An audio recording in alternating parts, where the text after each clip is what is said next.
Good morning, good evening, good afternoon, um, good day. Welcome to SKTV. Welcome to today's edition. Welcome to the show. A lot of exciting things, a lot of exciting information today. But welcome to the show. Welcome to the show. Welcome to each and every one of you. As you're coming on, let's share the show. Let's invite others. Let's share the show. Let's invite others. Welcome, welcome, and welcome. Happy pre 26 to all of you. Welcome to today's edition. My 26 on your. Welcome to today's edition. Welcome to the show. Um, it's been a long weekend. But welcome. SKTV, we're finally back today. We are finally back after a long weekend here in Arizona. Welcome. Welcome to the show. As you can see, 26 is almost here. So welcome to every one of you. Welcome to each and every one of you. Thank you for being on. Please share the show.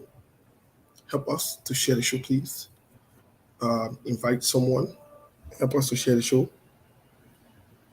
We are here today for another edition of SKTV. Very exciting weekend. A lot of things went on this weekend.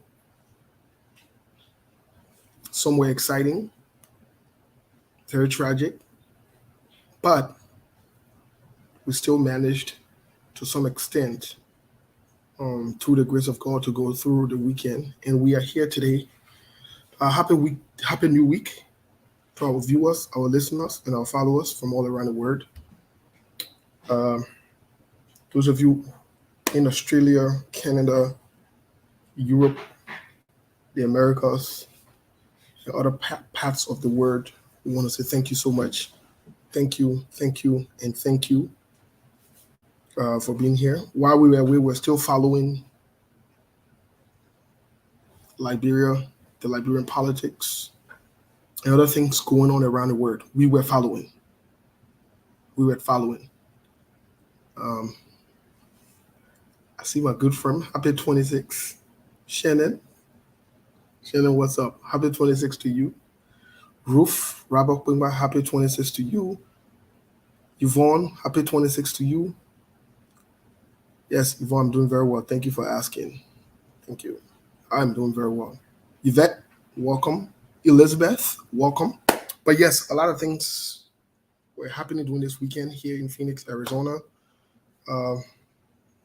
We're following the politics of Liberia. We're following the politics from around the world. We're following other issues around the world as well. So we have come to bring you all of the good news. As you can see, the heading here about almost tomorrow makes us, I stand to be corrected, 175 years old. Where are we as a country? That is the question we should be asking ourselves. It is our responsibility to answer that question. It's our responsibility, and we'll talk about it today. We'll talk about where we are today and where we are headed as a nation as of today. But I'm very excited to be here today. As always, I'm excited. Sekou Tel should be joining us anytime soon. I know Tel's been very busy, her work schedule as well. Tel's planning her the inauguration for this weekend. I'm sure for this weekend in Texas. If you check the site, SKTV, you would see the information there. If you need any information, those of you that are in Texas and other places that would like to go there for the inauguration, you want to meet Telvi in person, please feel free, pop in there. You can call Telvi, call me, call Sekou, reach out to either one of us. We'll provide you with the necessary information for Telvi. for the inauguration this weekend. This weekend in Texas. I think it's in the Dallas area. I know Dallas, Fort Worth. I stand to be correct, but hopefully we can make it there. But again, I want to say thanks to all of you. Thank you, and thank you for being on. Like I said earlier on, a lot is going on. There is a lot going on, my people. There is a lot going on. I don't want to start out with any politics. I'd like to, first of all, use this opportunity to thank the people of Arizona for the love, the support, and the solidarity that was showed to the family of the Lobo this weekend. Our community did come out, show support, love, and solidarity, in as much that we were in a mourning period, but we also had the opportunity to show love and support to the Lobo family. And again, as always, our heartfelt condolences to the family. And they're in our prayers, and we'll continue to support them as a community, as family, friends, as friends. We'll continue to support the family, every member of the family. I want to say thank you so much to the people of Arizona. Thank you. You listened, you came out, and you helped us laid their mother to rest this weekend. It was a good thing to do that. Our message, when we were afforded the opportunity, we thanked those that came from out of state as well, for their support. You know how much plane tickets are very expensive. And I've always said this: if anyone gets on a plane to come and see you, or to come and visit you, or to come to your state, you should appreciate that person, because a lot of risk. Anything could happen. You know, most times we are not the drivers or the pilots of those planes. So it's a risk. It's expensive. So you should be grateful to that person, or to those people. So we want to thank all of you that came from out of state, that were in Arizona this weekend. We had an opportunity to meet, met former CDC Chairman Joseph Jackson, very humble man. If you're watching Mr. Jackson, or if you watch, I say thank you for being here. It was good seeing you, good interaction. And like we promised, we would continue the conversation, we'll talk. It was very good seeing you. We saw other people as well from out of state. I think I ran into Rabo, even though we're not officially introduced, but we know each other from Facebook. Rabo Gagwa, my first time meeting him in person, a cool gentleman. So it was a good thing. A lot of other people came from out of state as well. I met my classmate, one of my childhood friends, Cheryl Lobo. She's the sister to Josh, but we're classmates before.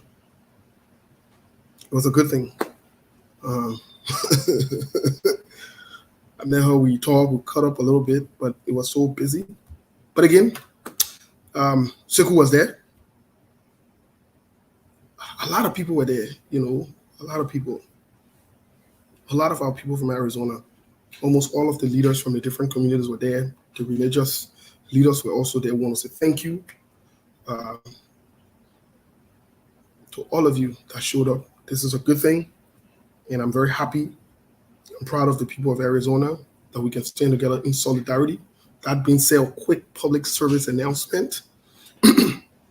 We will be having the July 26th celebration in Arizona on August 6th. August 6th, we will be having that. We're working on all of the details. We have a general meeting this Saturday to conclude. We want to make it a little different this year than it's always been traditionally. So those of you in Arizona, those of you that want to come, if you missed the July 26th in your state and you want to come to celebrate with us, please feel free to show up next Saturday. You'll be more than welcome. We are having as one of our guests of honors the Secretary of State of Arizona, who's running to be the governor. So that's a good thing. We're having other members of the state as well coming around. it's a good thing. We've invited other communities, and so we expect a big program. So we are planning this, we're running this, we're doing everything. Those of you who want to come, feel free, come to Arizona. It will be the place that you want to be for the next week or so. Come through. Let's have some good time. Forget all the Facebook thing. I just, at a different level. But yes, what else am I leaving out really quick? For those of you who are in Arizona who are watching, you already seen the announcements on our page, the official announcements. We'll be posting a lot of different announcements, a lot of different things. So please feel free. Reach out to any member of the leadership team, and we will definitely provide you with the necessary information. What else? Let's do some housekeeping really quick before we get into Liberian politics and what's going on. Yes, so a lot of good things will be happening in the state of Arizona. Yeah, we're very excited about what's going to be happening. We're connecting with a different community. Saturday was a long day. Friday, starting from Friday, Saturday, Sunday, it was very long. Very, very long. A lot of work to do. But we thank God that we're here today. Today's Monday, July 25th, 2022. So we are ready for this conversation. I want to pivot really quick to the Liberian politics. Bring you other news really, really, really, really quick. Let's rush you to other news. In other news,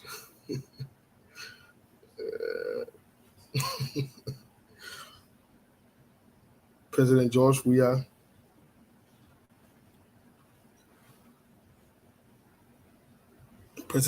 finally signed the dual citizenship bill.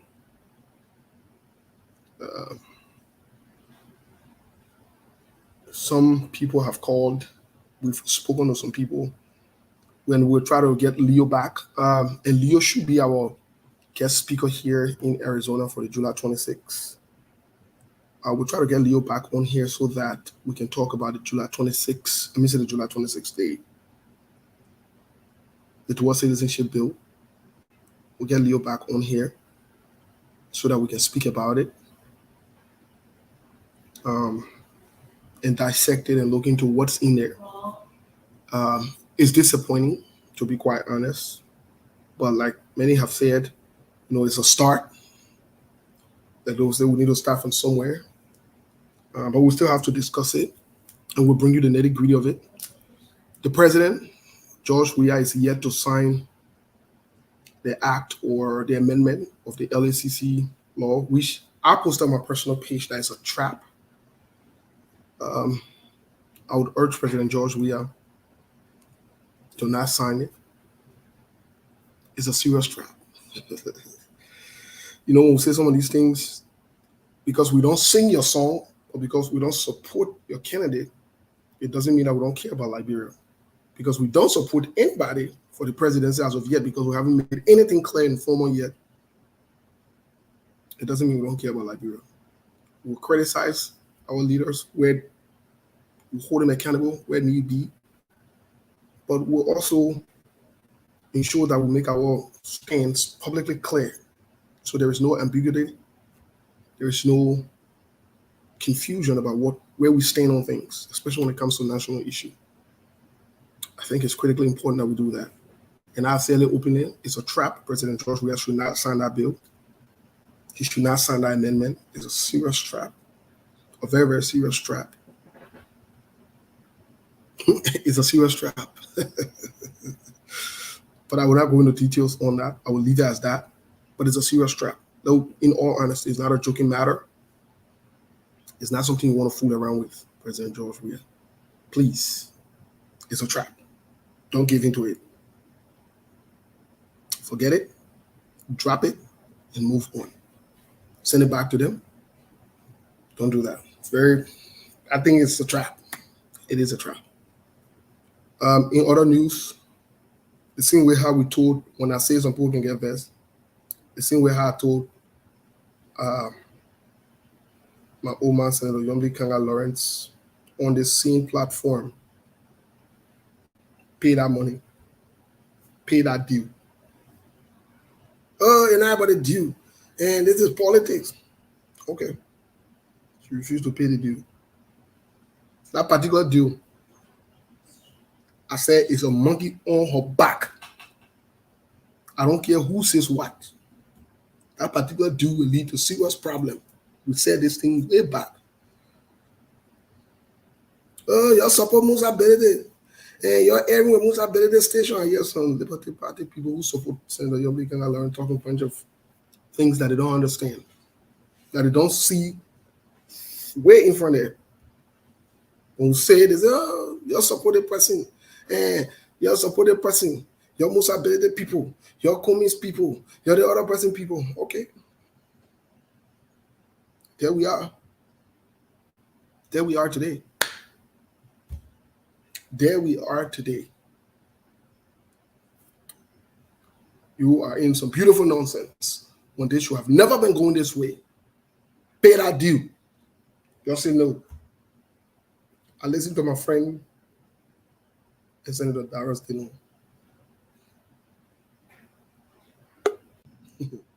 My friend, and not everything you can talk, especially as a leader.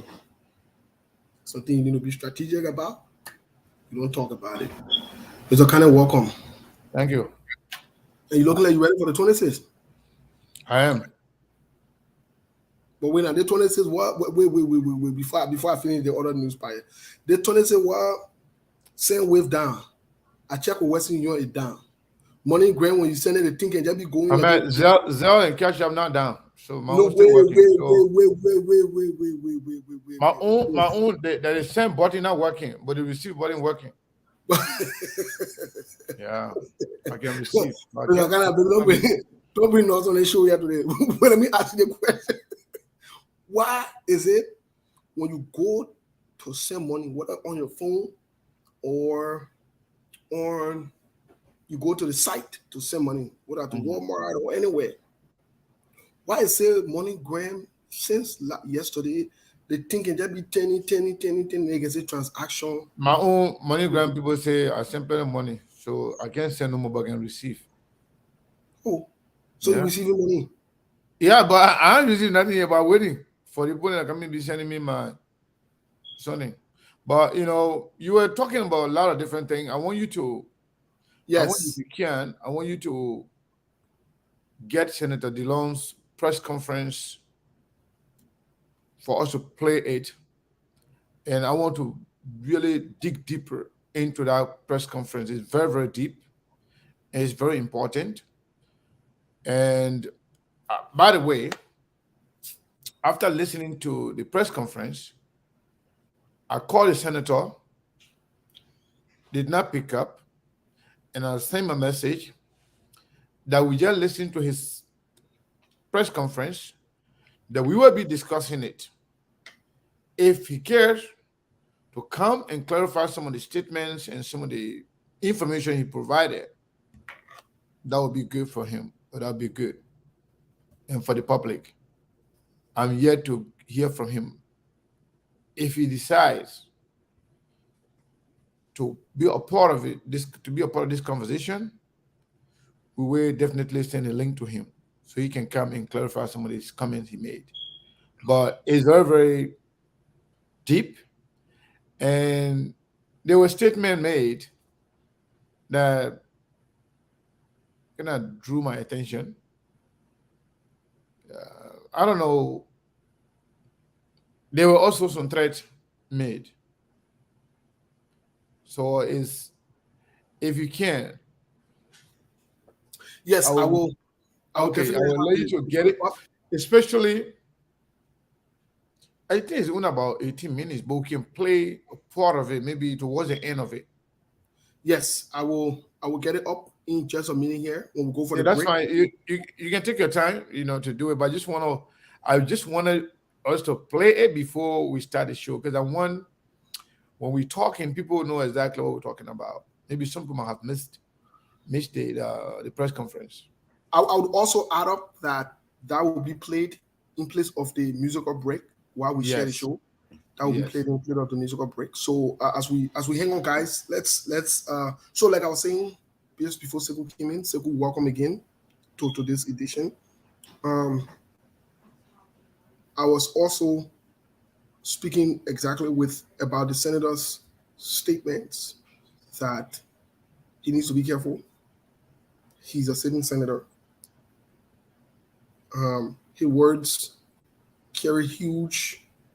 He's a leader, a national icon, whether you like it or not. Like him or not, it doesn't make a difference. That is just the truth of the matter. So he needs to be careful. But fast forward in other news, President Donald Trump on this side. First, let me start with our President Joe Biden, the current president. For those of us who live in the US, our current president, Joe Biden. Oh, as a matter of fact, we have two presidents now because the president signed the bill. I know for day one we've been having two presidents, but those of you who believe in the dual citizenship bill, um, you'll get two presidents now, yeah? You get Babu Wet and you get Joe Biden. But long story short, President Joe Biden, as you are already aware, if you are not, this will be information for you, contracted the COVID. He contracted the COVID. He is doing much better from the treatment from what I've read as of today. He's responding better. Um, President Donald Trump's situation he can't handle because some of his supporters now are starting to look at the evidences that are coming up from the June 6th and they're having second thoughts. Even Fox News and other people, they're starting to ask some technical questions. Again, you don't want to be on that side. You don't want to be on that side of the aisle. Now, the noisy side and you don't want to be on. So we don't know how this is going to play out, but we sure for sure know that someone will be held accountable for what happened here in the United States, January 6, 2001, at the Capitol building. Yes, that is in other news. Quickly, tomorrow we're having an emergency show and we'll be playing host to Vendela Patrick's on July 26th. Vendela Patrick has a message, he has some information, and he will be here as our guest and we will have a conversation. Tomorrow he's a guest. He's not contributing to the panel. He's a guest, so we treat him as we treat all of our guests. What else?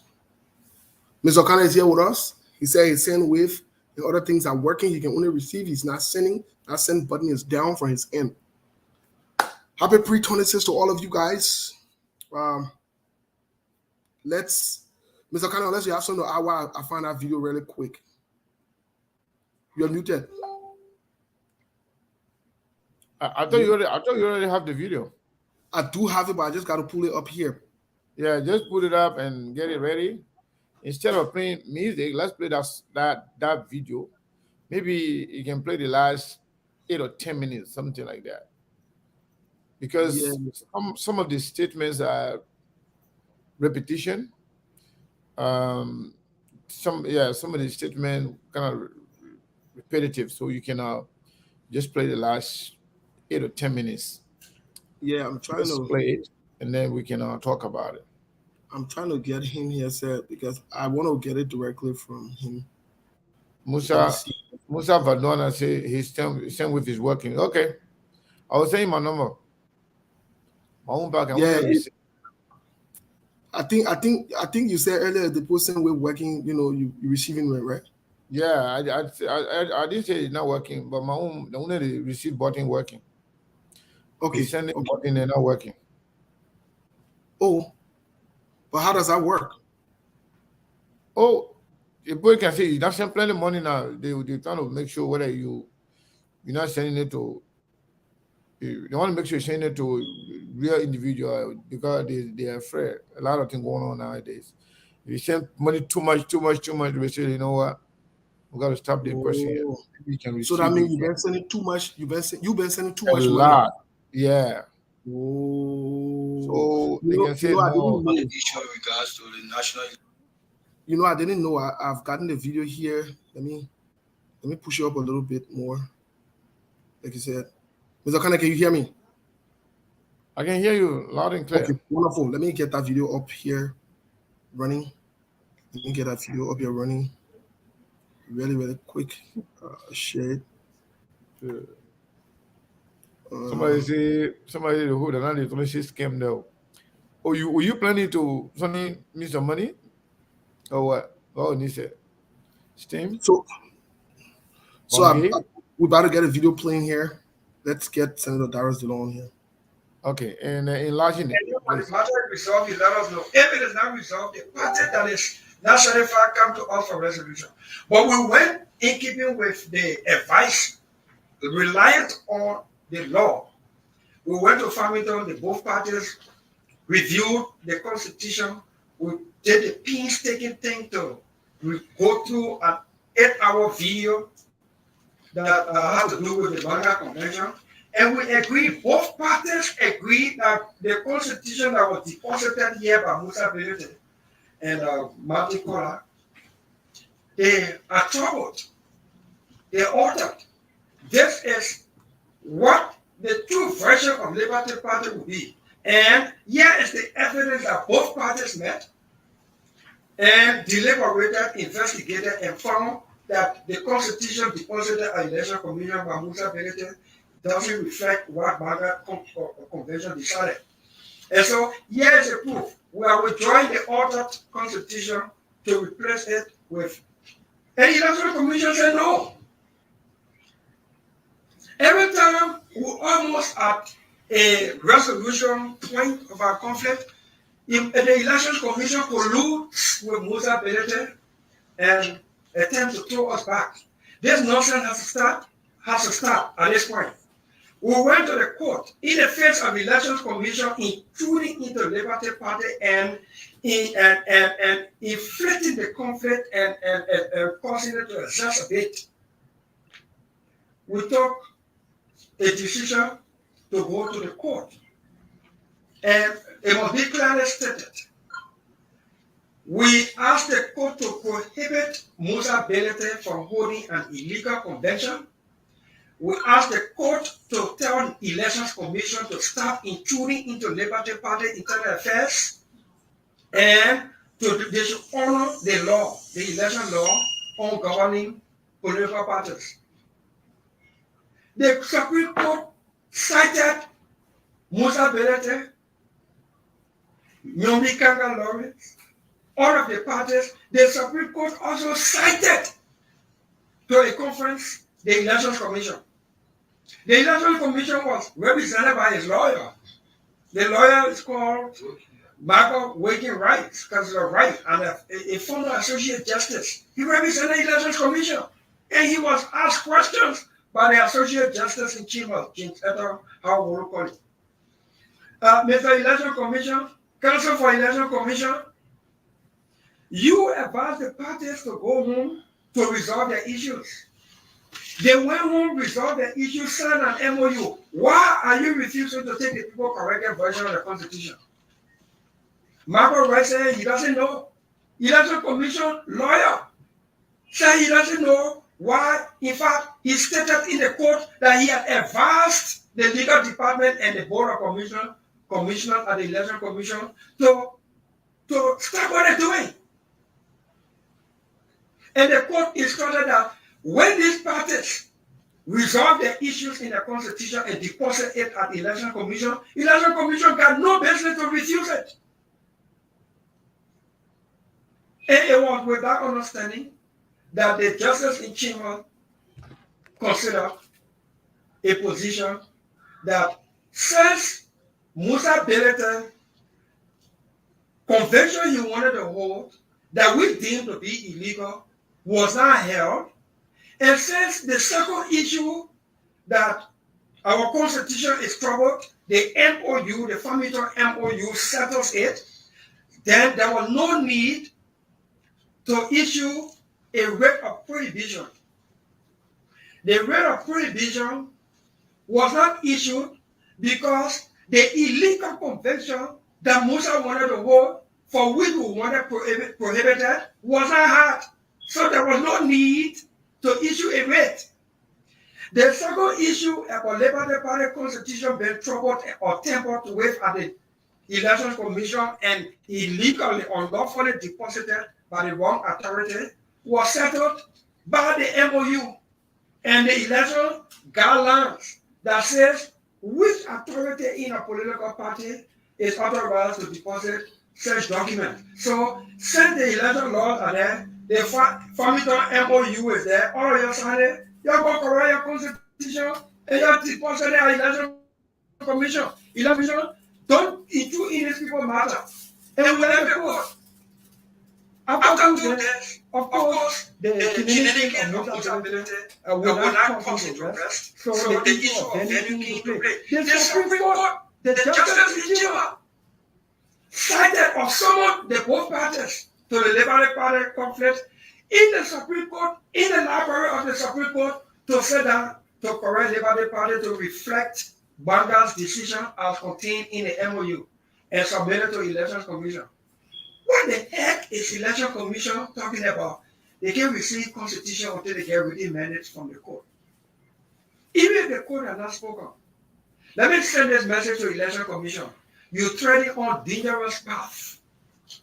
The peace and stability of this country hinges on the manner of conduct of elections and how Election Commission will conduct herself in regulating the affairs of political parties. Conflict in one political party have the potential to spill over. An election commission should not be the one aiding and abetting. Let me send this notice to David Edward Brown, Lasana, and her team of commissioners. If you don't want Liberty Party to rest, you won't rest. This is not a left-tracking thing. I am stating, if you don't want Liberty Party to politically rest and be stable, you won't rest and you won't be stable. At this point, while we're seeking the recourse of the law, we'll be taking some political actions within the confines of the law. Enough is freaking enough. Election Commission need to stop intruding into the affairs of political parties.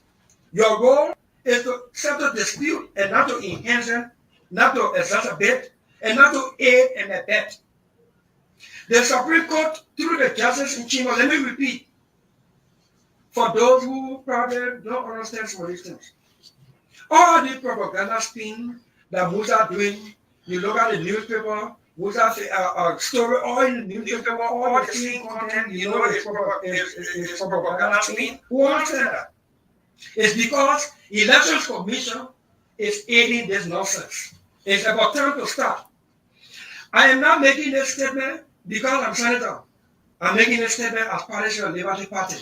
Enough is freaking enough. The same way Election Commission think they can help to fuel confusion and conflict in Liberty Party and make it unstable, we're ready for David Edward Brown, Lasana, and her cohorts of people at the Elections Commission. We gave you what you want. The court says, take your hand out of these people matter. Take your hand out of these people matter. A party that is dissatisfied with whatever to take the route to the court. We wanted the court settled this matter. The entire country started becoming happy. Liberty parties started becoming excited that the party will recalibrate and come together. And Elections Commission is rewinding the whole thing. When Musa submit document, you take it. When we submit document, you write 10 pages. The court intervened and said, you asked us to prohibit a convention you deem to be illegal. That convention didn't take place, so there's nothing to prohibit. You asked us to look into the situation with your constitution and the intrusion by the Elections Commission into the conflict at Liberty Party. The source of the conflict is that your constitution is troubled. They both of you agree that the constitution is troubled, so you sign an MOU. You are going to implement the MOU.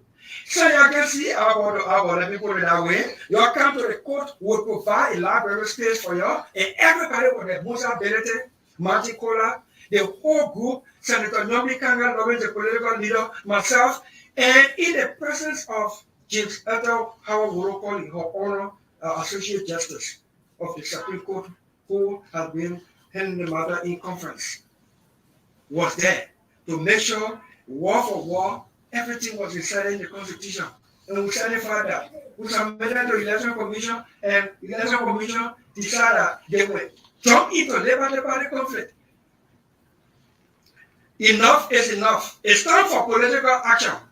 And the political action will be led by Darius Dillon, Party Darius Dillon of Liberty Party. At this point in time, we have to fight for our party and give hope to the opposition community. Election commission will not do the foolishness, and they think it's okay for us to say that crap. You are not a party to this. Stop. Desist. Enough is freaking enough. Thank you. The senator will accept 2 questions directly to the next issue. My name is Emmanuel to a report for Cool. Honorable Senator, you talked about political action seems to be unspecified. Political action within the confines of the law. Because the only thing you can take from the press conference. Tommy Kennedy, the last question. Yes, I'm concerned, Senator. My name is Tommy Kennedy. I report for Radio Bush and Eco TV. I'm much more concerned about the Liberty Party saga. It's been a year plus, and this issue continues. The NDC, as per what you said, and including the communication addressed to the political leader of the Liberty Party, this seems to be dragging up again into 2023. When do we expect this entire thing to finish? No, we're too diplomatic. It's time to be politically radical within the confines of the law. Maybe that the message the Election Commission will hear, we're ready to give it to them. Okay, folks. That was Senator Darius Dillon. As you all are aware, Mr. Kane, I know we will move into the politics here of this conversation. We'll move into what it means. Thank you. I'm very sorry. Let me close this up. Sorry about Thank that. you, Mr. Chairman. Give me a Mr. second. Minister, Let me close this. I'd like to ask you 2 questions. You take it off. Is that kind of case? I want to Because it's frozen. I'm not seeing it from my end.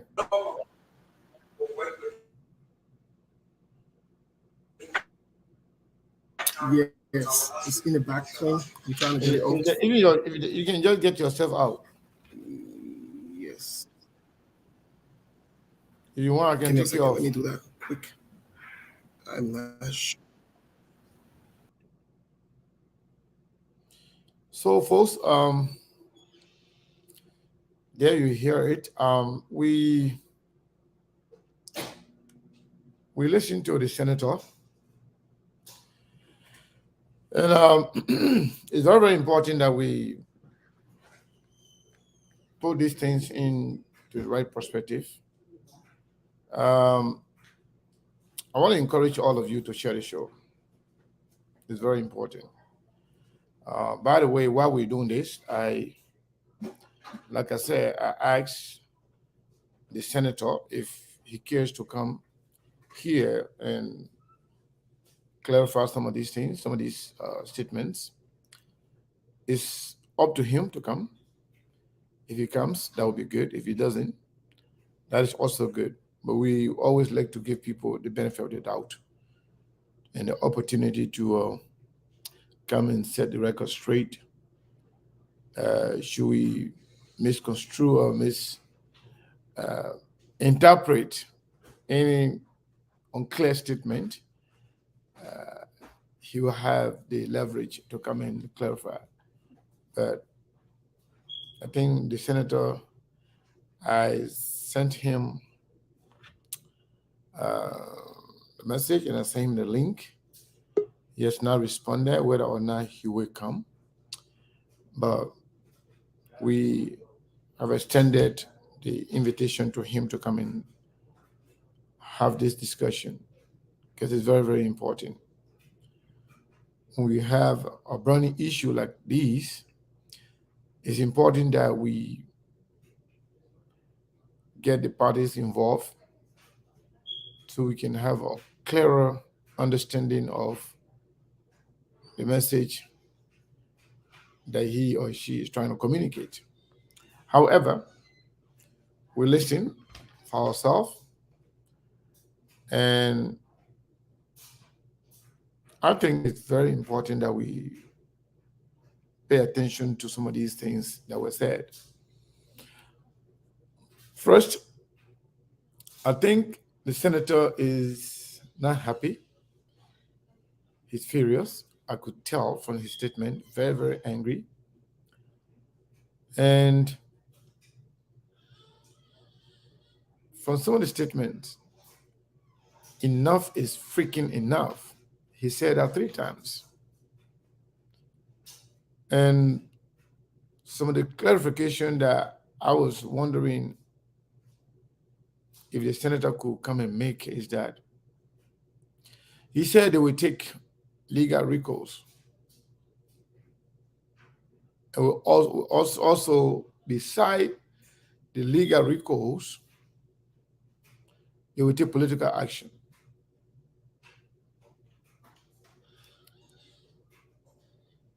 But then I wanted to get some clarification as to what that political action entails, as to what that means, what the senator is really talking about, political recourse. And he also said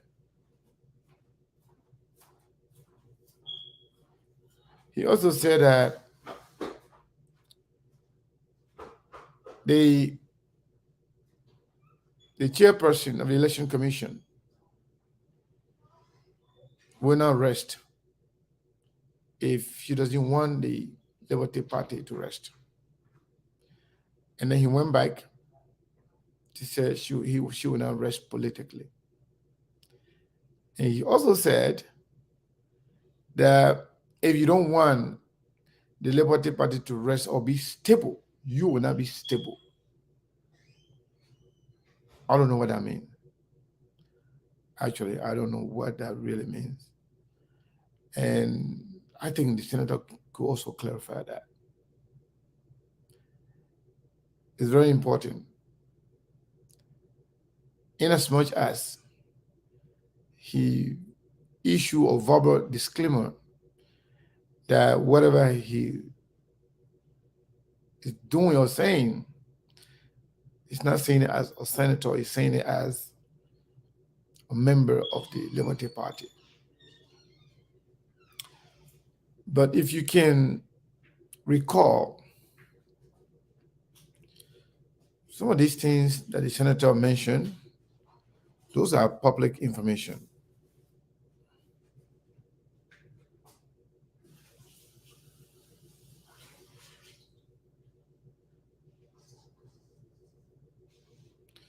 Well, somebody trying to explain to me, even though we all listen to the video, this is my third time listening to the video. But somebody trying to interpret to me what the senator was trying to say. When he was asked by the journalist as to what do you mean political action, he said within the confines of the law, but it was not clearly defined. Because he had earlier said that they will take legal action and political action. And the political action will be led by partisan Darius Dillon. We heard very clearly. And beside what we heard, we can all put our own spin and analysis to it. But the best person to clarify is the senator himself. That's why we try to reach out to him. So we don't want to come here and talk about him and talk about whatever he said without giving him the benefit of the doubt. which we did, and the senators still have um, the opportunity. We sent him the link. The messages are sent him. He saw it. The link also sent to him. He has seen it. So it's up to him to come or not to come. I'm wondering what is going on with Steve's line. I think he's going through some difficulties here. Give me a second.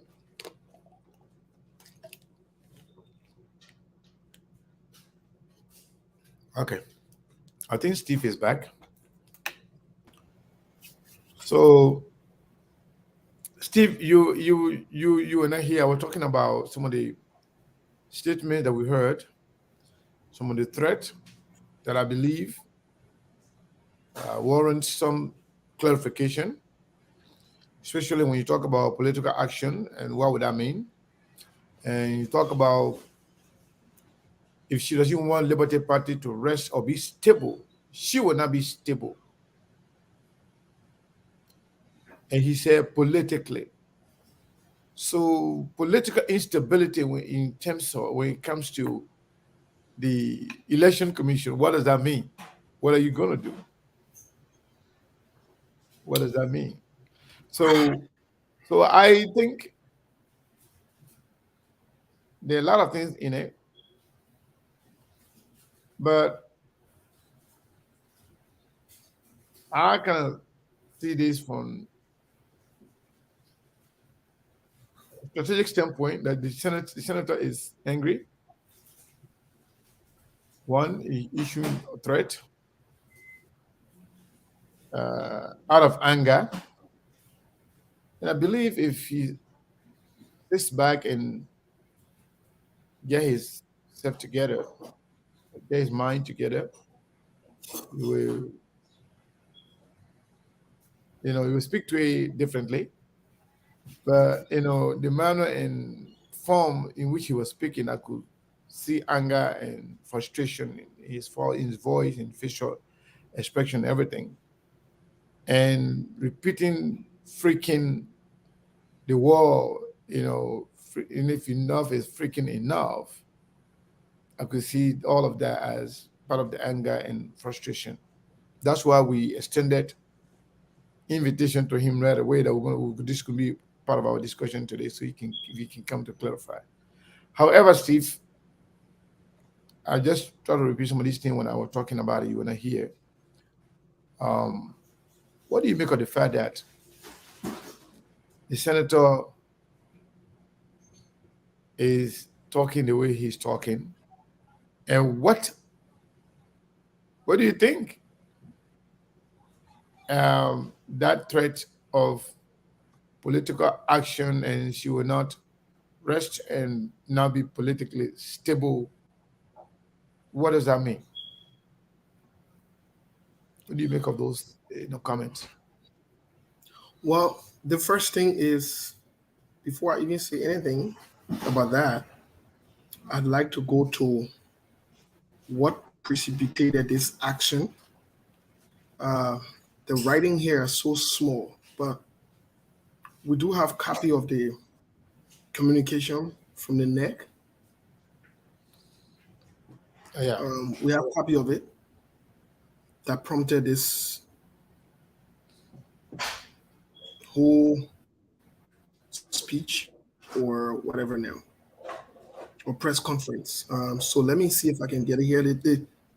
It's very small. The writings are very small, but I'll try to enlarge it. Let me just see here. Okay, so let me read it really quick. Let me try to read it. The writings are very small and it's a little blurry. It's like somebody Honorable Yomi Kanga Lawrence, Liberty Party, 19th Street, Sincor, Monrovia, Liberia, July 21st, 2022. So that's 4 days ago. This is what the next states. DS Yomi Kanga Lawrence, we present our compliments on behalf of the NEC.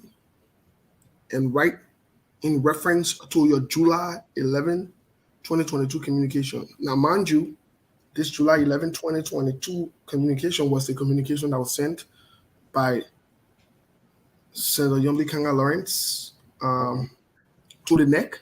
Remember, they signed a document. We talk about it here, that having the ex-Secretary General even signing was problematic. It was concerning.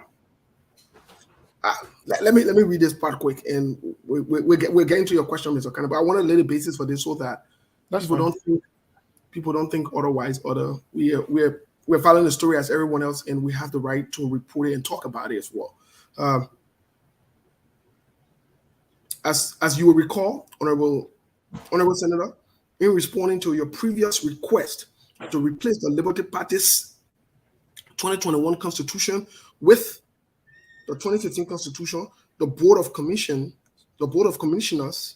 on January 10th, 2022, repeated the information to partisans of the Liberty Party that the LP's Constitution notarized, the LP's 2022 notarized Constitution filed with the Commission on February 16, 2022, is presumed proper and remains as such until the successful challenge, in keeping with due process via amendment by the party. Subsequent to the board's January 10th communication, the Commission received an assignment from the Honorable Supreme Court citing citing the Commission to an April 29, 2022 conference in relation to the petition for a rate of prohibition filed by you and others in the case. And then the reference her. So in the Yombi Kanga Lawrence versus Billy Cole and NEC. We note that the information contained in the board's January 10th communication was subject of the petition. On June 29th, the Commission received the court's decision in which Justice in Chamber, Her Honor C.I., I'll just pronounce her last name, Yoy, declined to issue the rate prayed for. Hence, the Commissioner's information to the party concerning how Liberty Party notarized Constitution may be challenged or amended by the party remains undisturbed. So basically, they're recollecting Senator Yombi Kanga Lawrence. But let me read. Subsequent to the hearing cited decision of the Supreme Court, the Commission on July 11 received the instant communication from you attached to which were a convention report, a notarized Constitution signed on July 11, 2022, and the court's decision in the matter.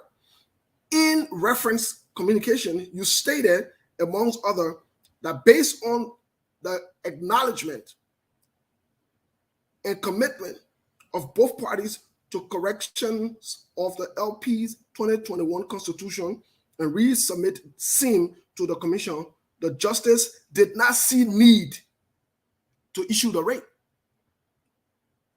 2 days after receipt of the July 11 communication, the Commission received a letter under the signature of Musa Biladi and Martin Colette, in which they stated that the Justice Yo did not give any instruction regarding the reference July 11 submission made by the Commission, and that they did not sanction the July 11 submission.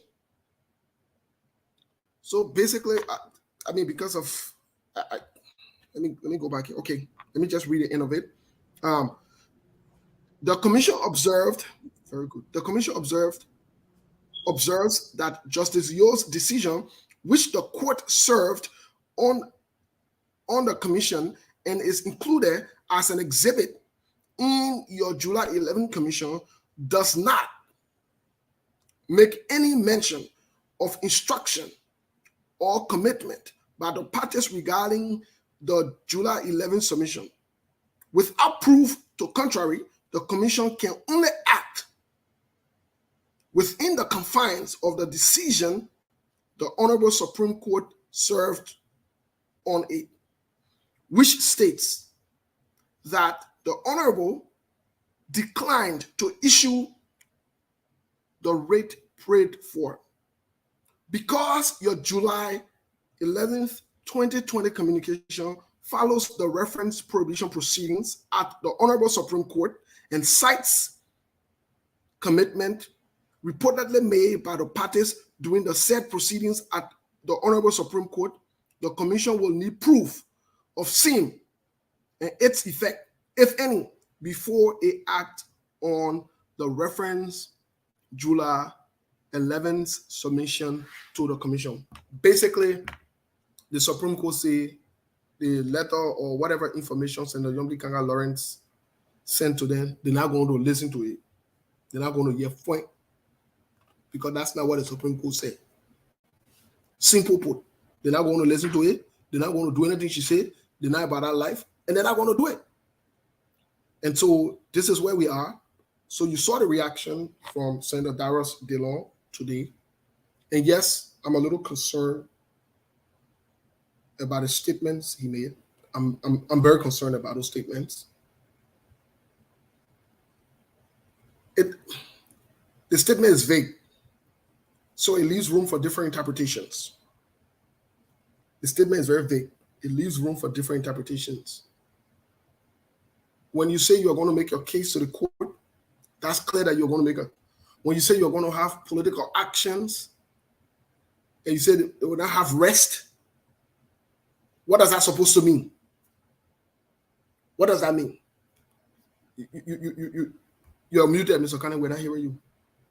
I just want to add, we're not going to have rest, also stability. Will not be stable. Yes. What does that supposed to mean?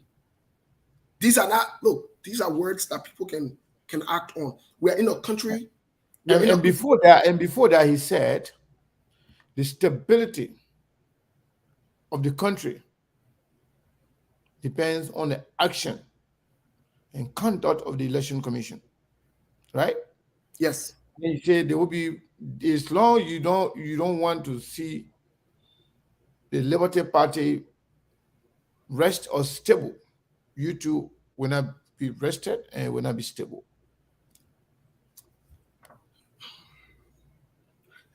Yes, I will hope. So I just want to know since it's not clarified, what do you think they're going to do?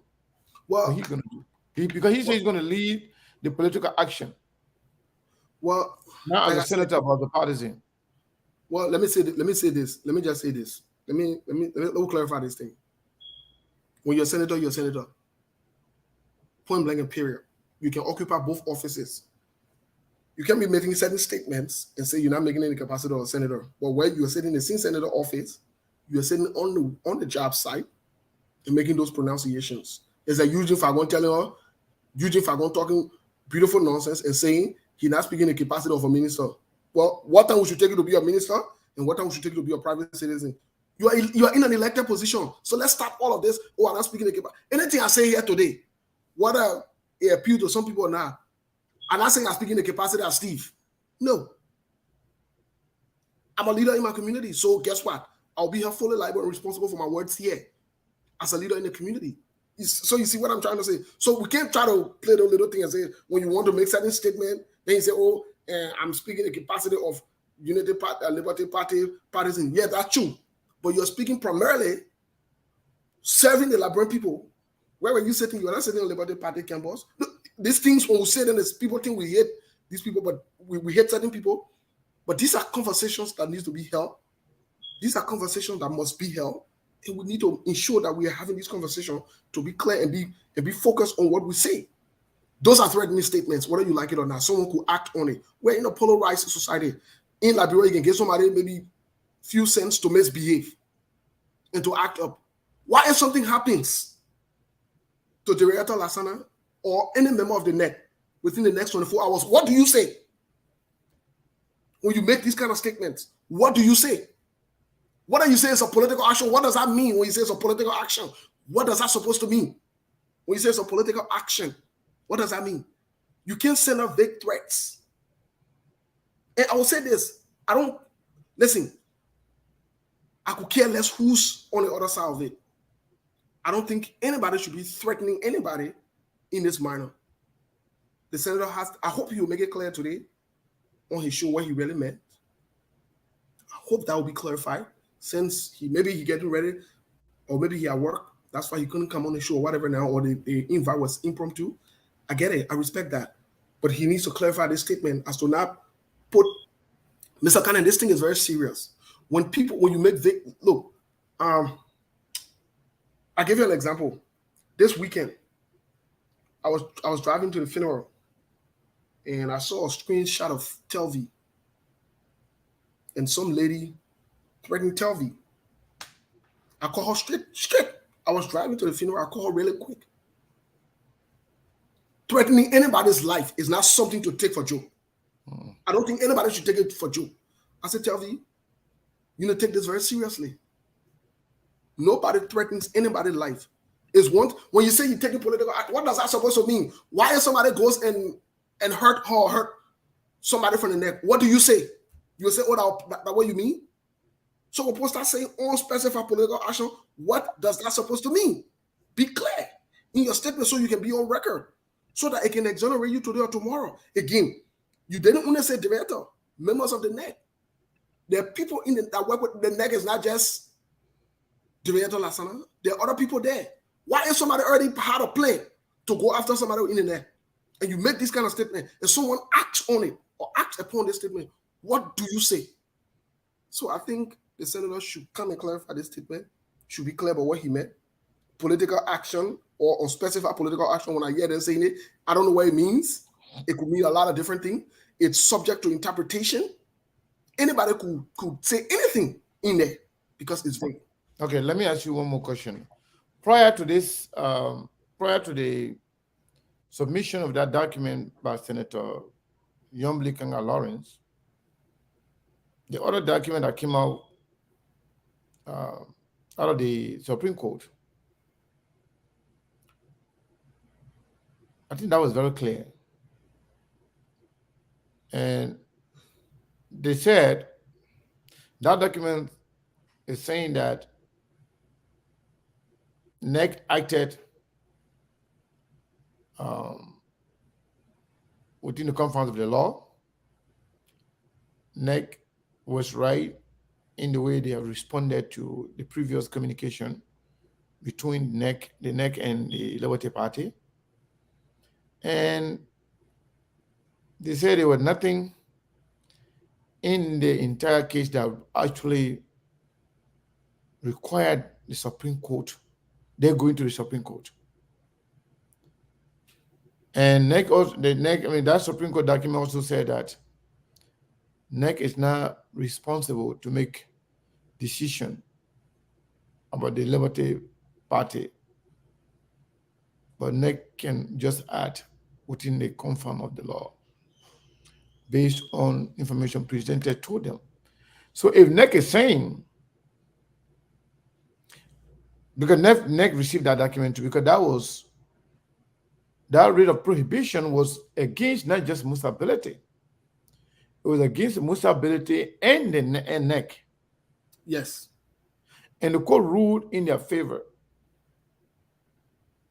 That was not Justice Wolokoli. That was the other lady that I just mentioned.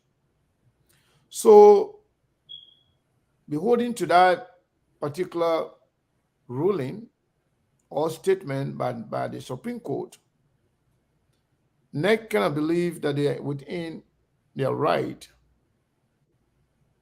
and acted the way they acted. So even those things that Dillon say we will be a political action, and then when you were asked, he said we will be within the confines of the law. Protest is in the confines of the law.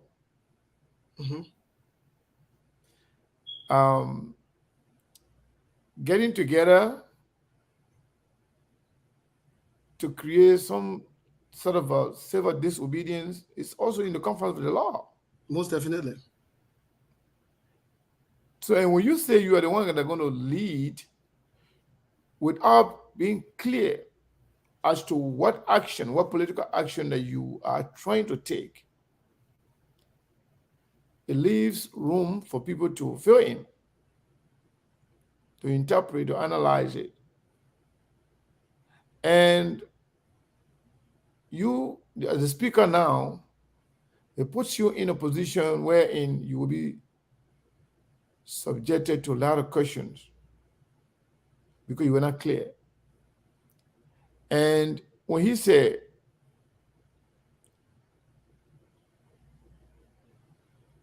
instability in one party spill into other party, what does that mean? We're already saying, we have already witnessed about, a lot of things going on. The instability in the Liberty Party destroyed the CPP to some extent. The instability and lack of leadership in the Unity Party and JNB also contributed to the destruction of the CPP. Lack of action, lack of leadership action from JNB destroyed the CPP. So what more do we expect? Well, I don't know when he said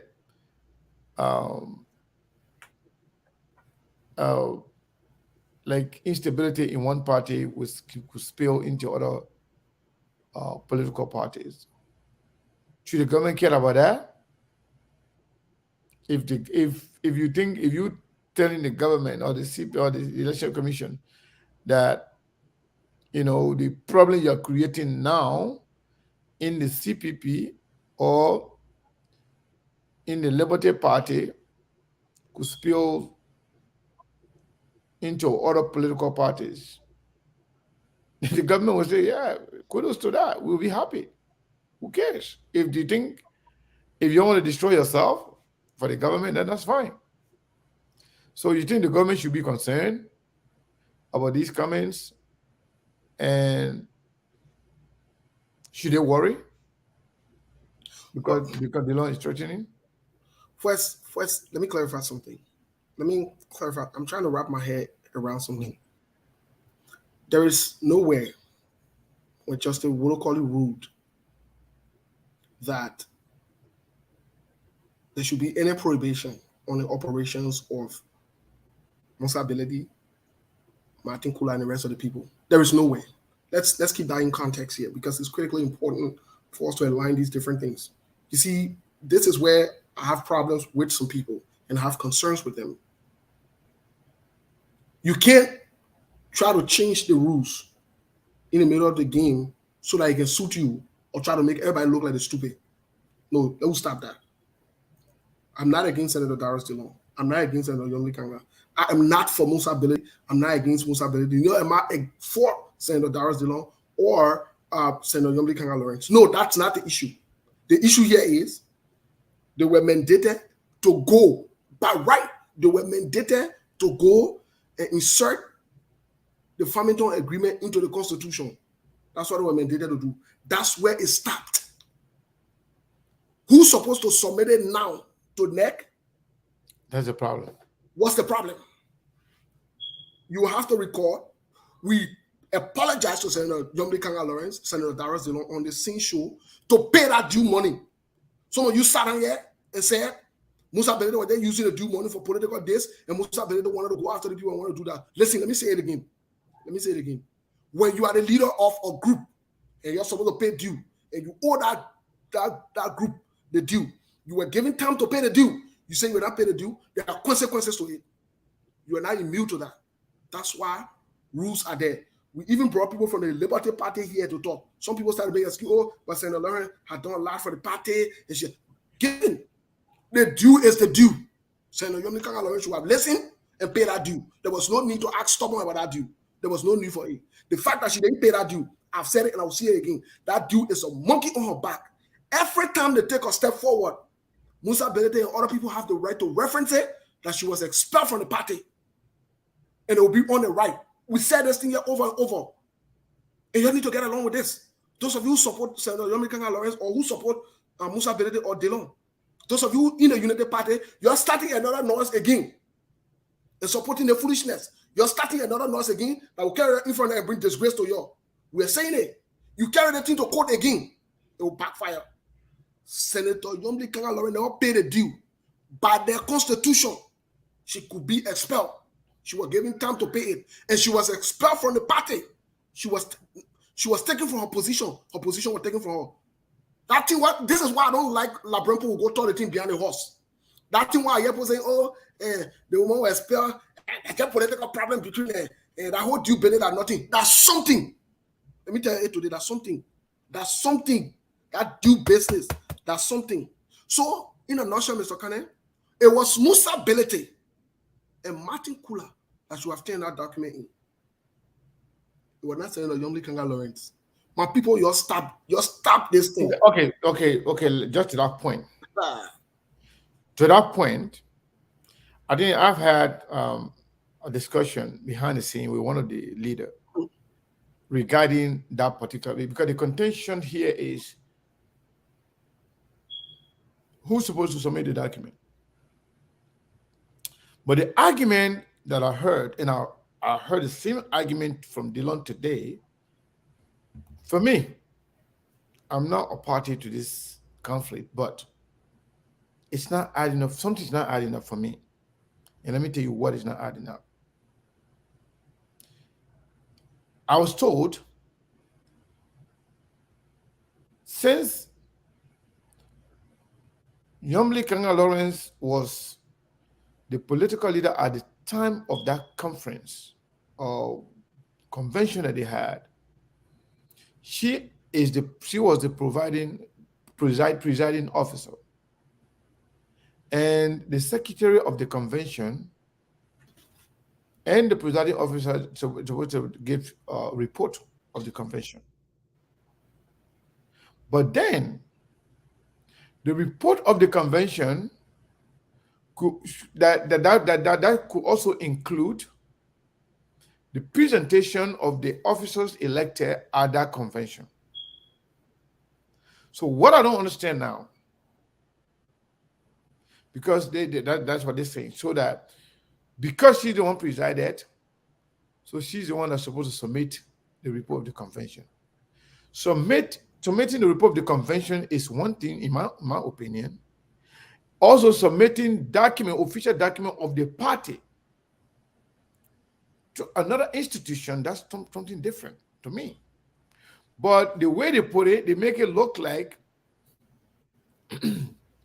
because Yomli was the presiding officer over the conference or the convention, she should have been the one to submit it. Now, granted that did not happen.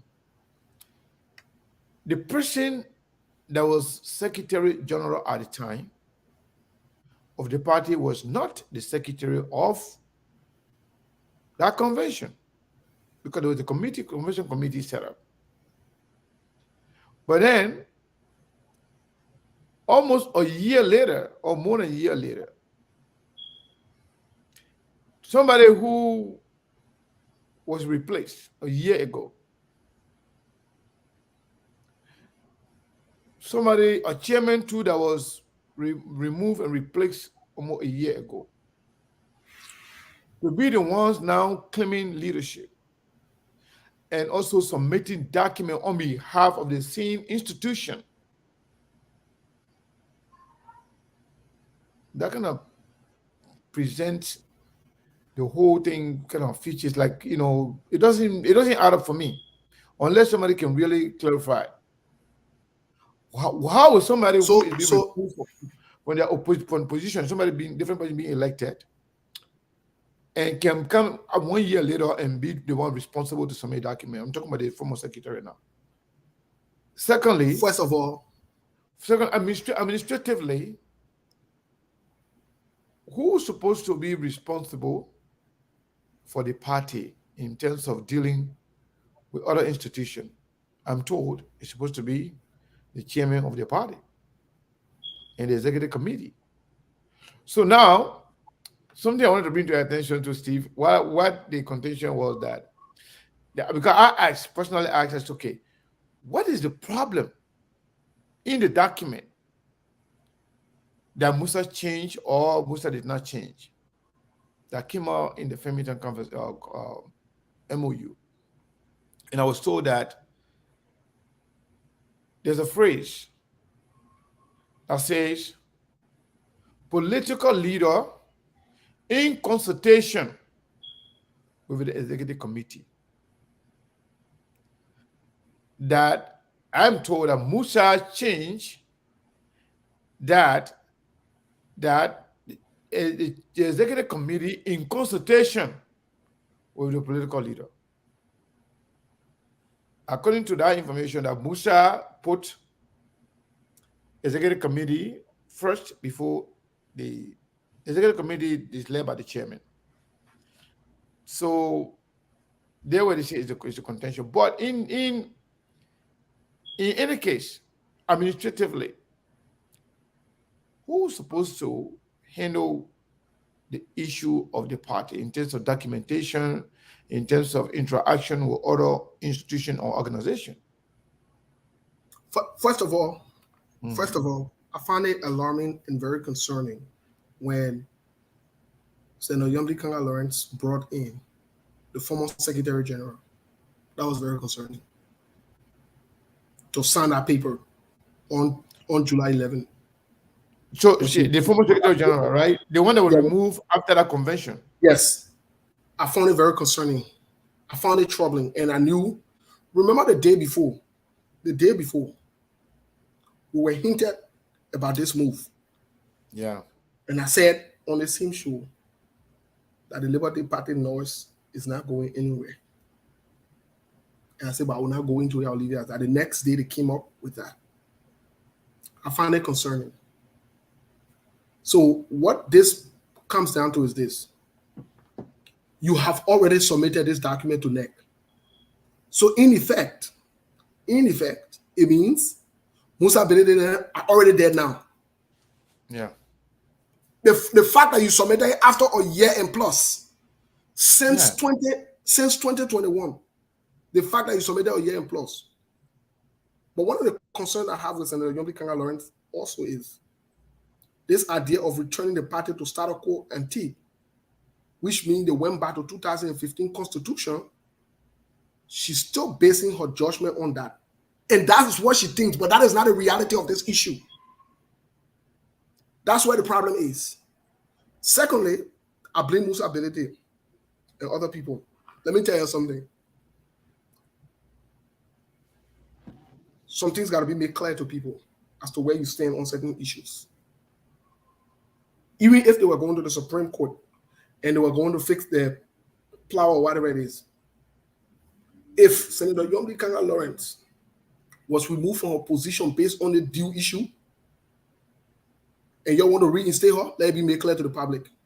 You'll start leaving this vague conversation you're going behind. Oh, we went to the court and the court said this, and we come back together, we just come to work together. It can bring problem.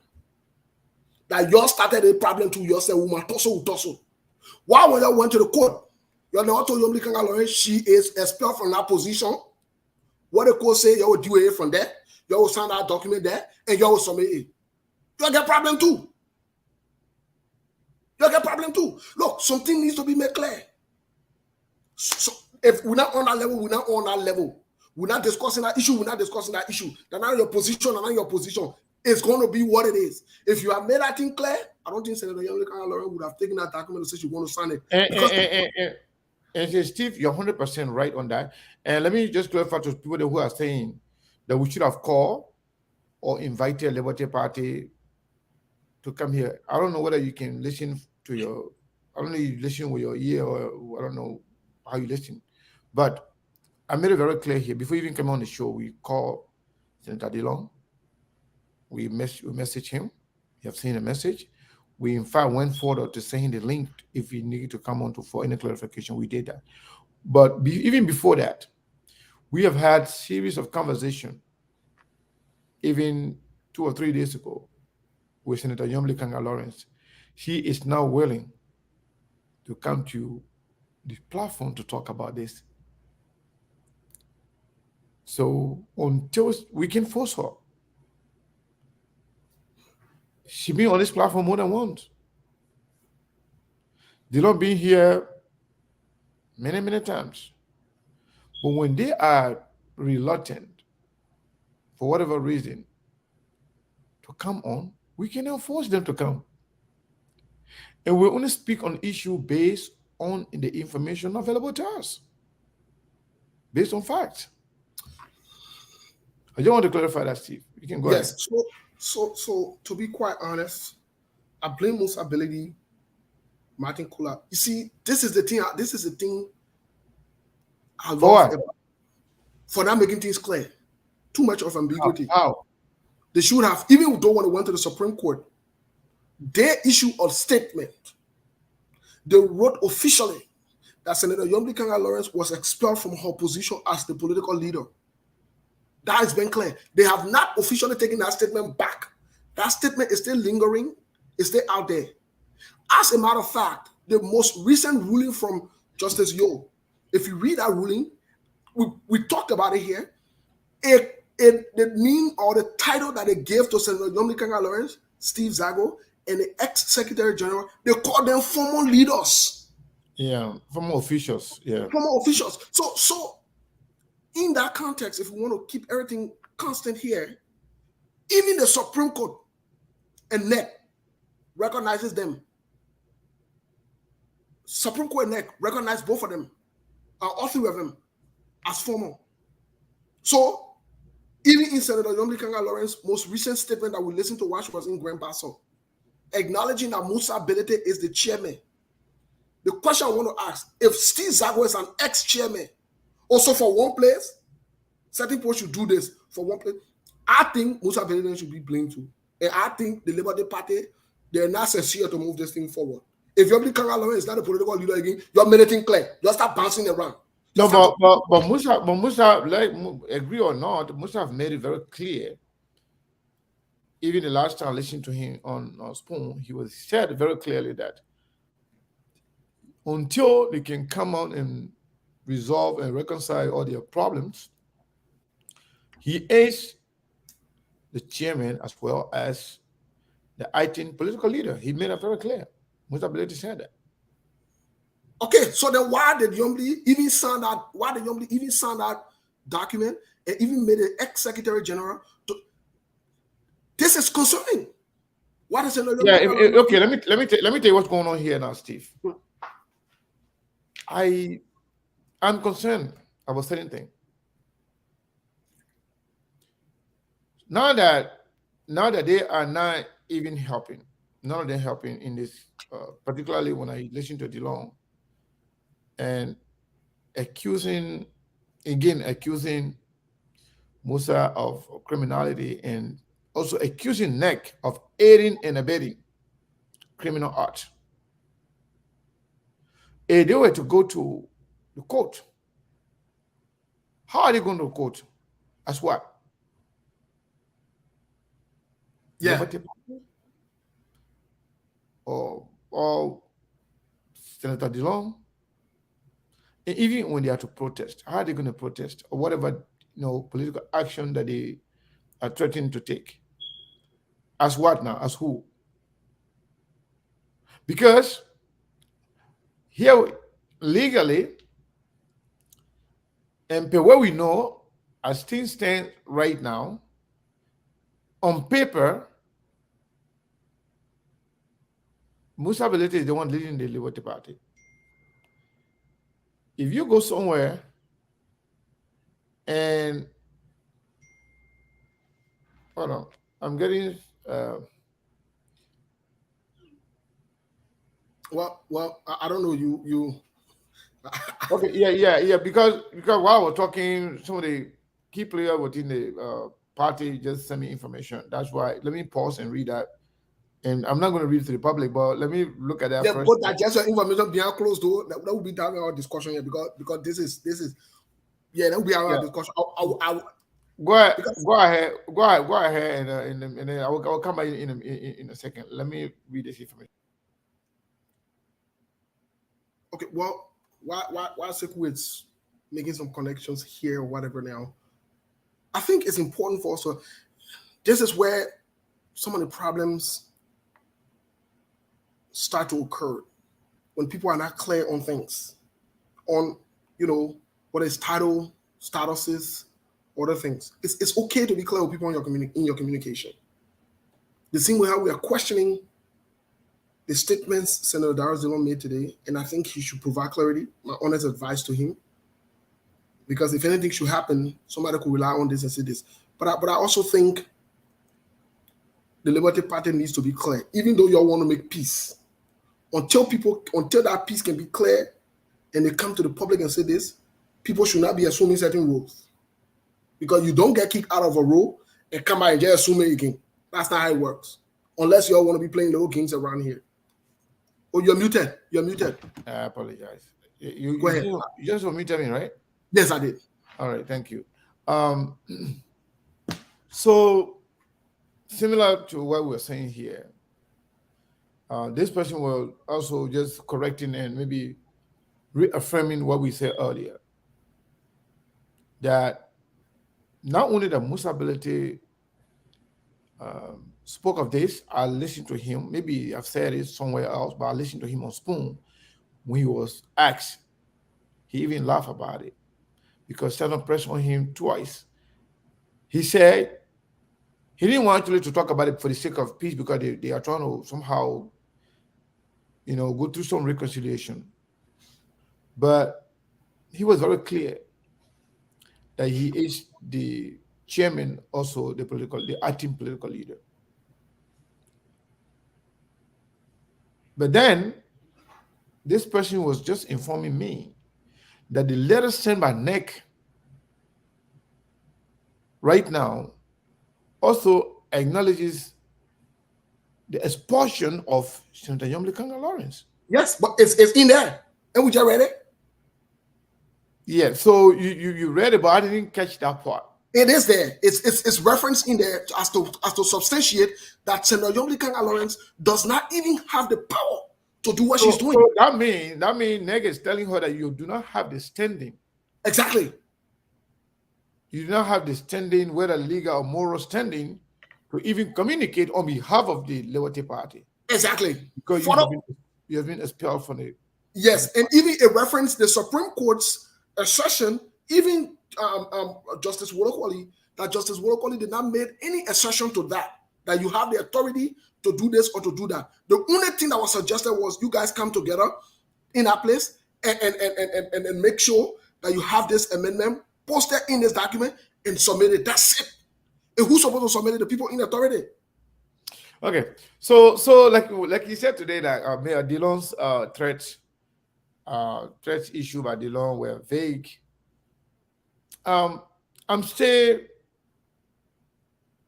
confused here, and I hope you can help in clarifying exactly as to what to expect.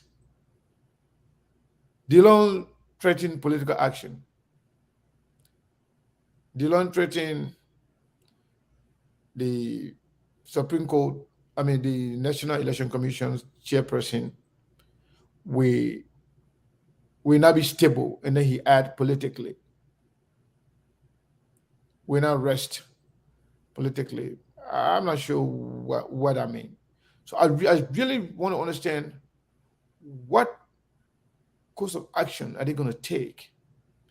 Let's take legal action for example. Legal action, you're going to sue who as what? You're going to sue who? Who are you going to sue? Are you going to sue NEC as Liberty Party when both the Supreme Court and the National Election Commission does not recognize you as a party? So where that case going to go? Okay. What if Musa Ability and the executive committee of the Liberty Party come and say, or even ask the court to issue a writ of prohibition against you to stop impersonating I think the party can do that.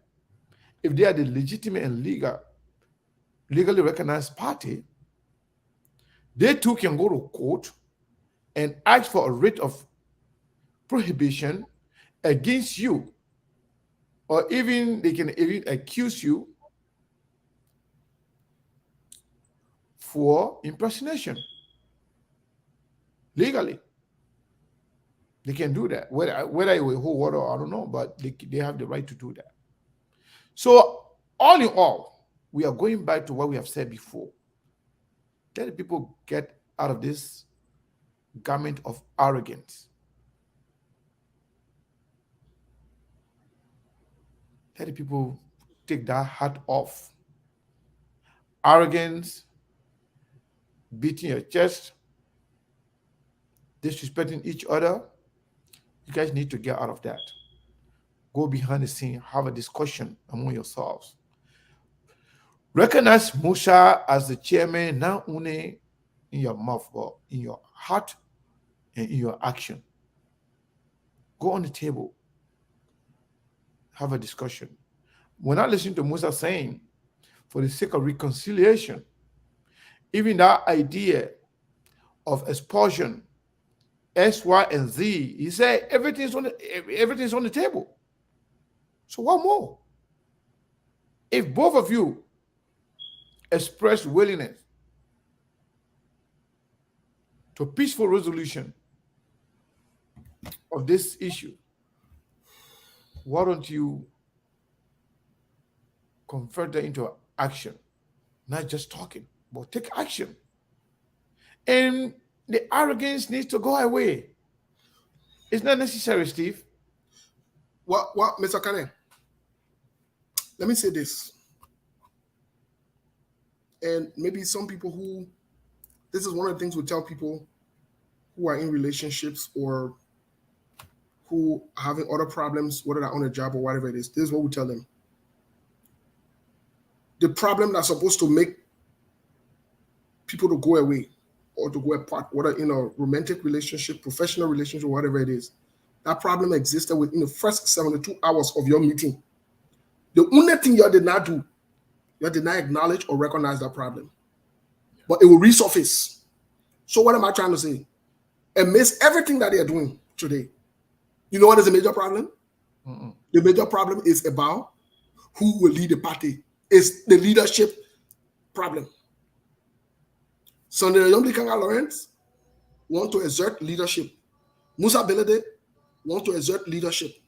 It's just the truth of the matter.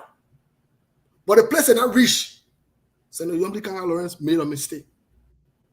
And I keep saying it. She made a mistake. And because she made that mistake that she made, I will say again, for that morning business, she didn't pay. It's a monkey on her back. Whether she likes it or not, if she had listened to the thing what we told her that time in public, or some of you are passing around getting vexed, were saying in good faith that this particular morning business, she doesn't pay that money, will be a problem for her. This is what we're faced with. So the issue here now is who will lead the party. Senator Yomlikanga wants to reassume power.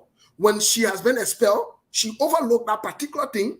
They've expelled her. Senator Yomlikanga Lawrence, her on a time as well, when they grab Steve Zago and other people and make our senator for Lofakane Lofoni in the town, brought him aside and they said they expel Musa Belete. Today, funny fake Steve Zago. Today, even Senator Dara Zeno, good thing to his credit, I never heard him speak of any position in the Liberty Party. He said he spoke as a member of the Liberty Party. So you see, this is where the problem lies. Who will lead the party? And if they're going to come back, whether that's to start a quote antique or they want to bring Senator Yomlikanga Lawrence back, you start doing it behind the horse. You start talking small talk. You want make peace, you make peace. But then you'll be clear too to the public as to who's assuming what role and what's going on next. So we know when people are making any kind of statement, they're making it from a legal and a legitimate standpoint.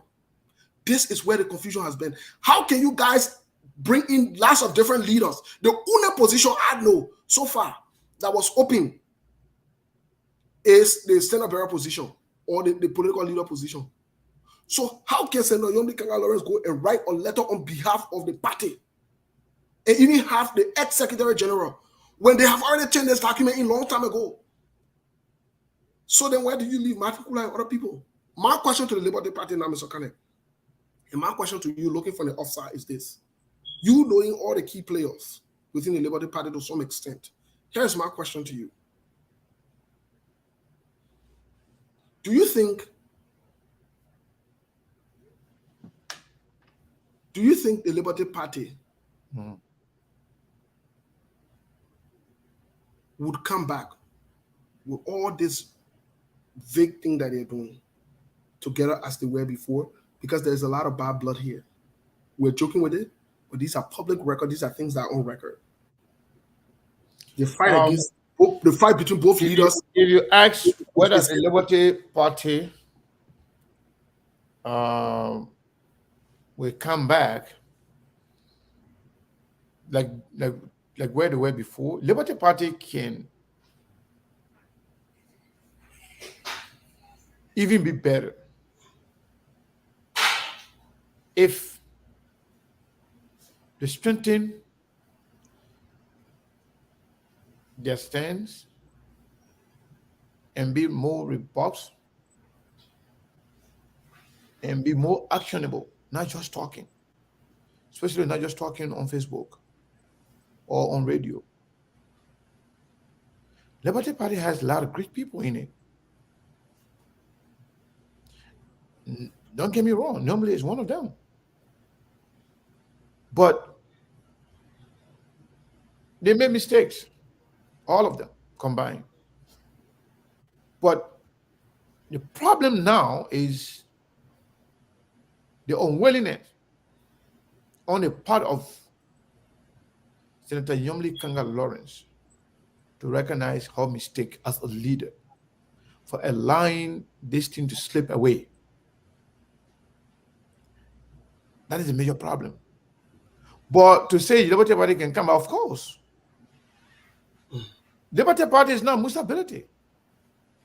Liberty Party is not Yomli Kanga Lawrence. Liberty Party is not DeLong. Liberty Party is an institution that I believe is very strong and powerful when they're together. But all the pieces that have gone away, it's not going to come back together 100%. I can tell you that. Because there are a lot of arrogance that have already sunk in to some extent. And there are a lot of people that are very unforgiving, no matter what.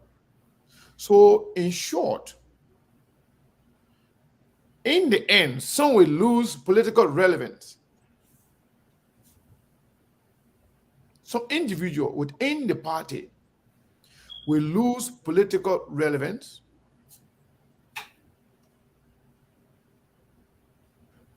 but they may not realize it now, but it will be later.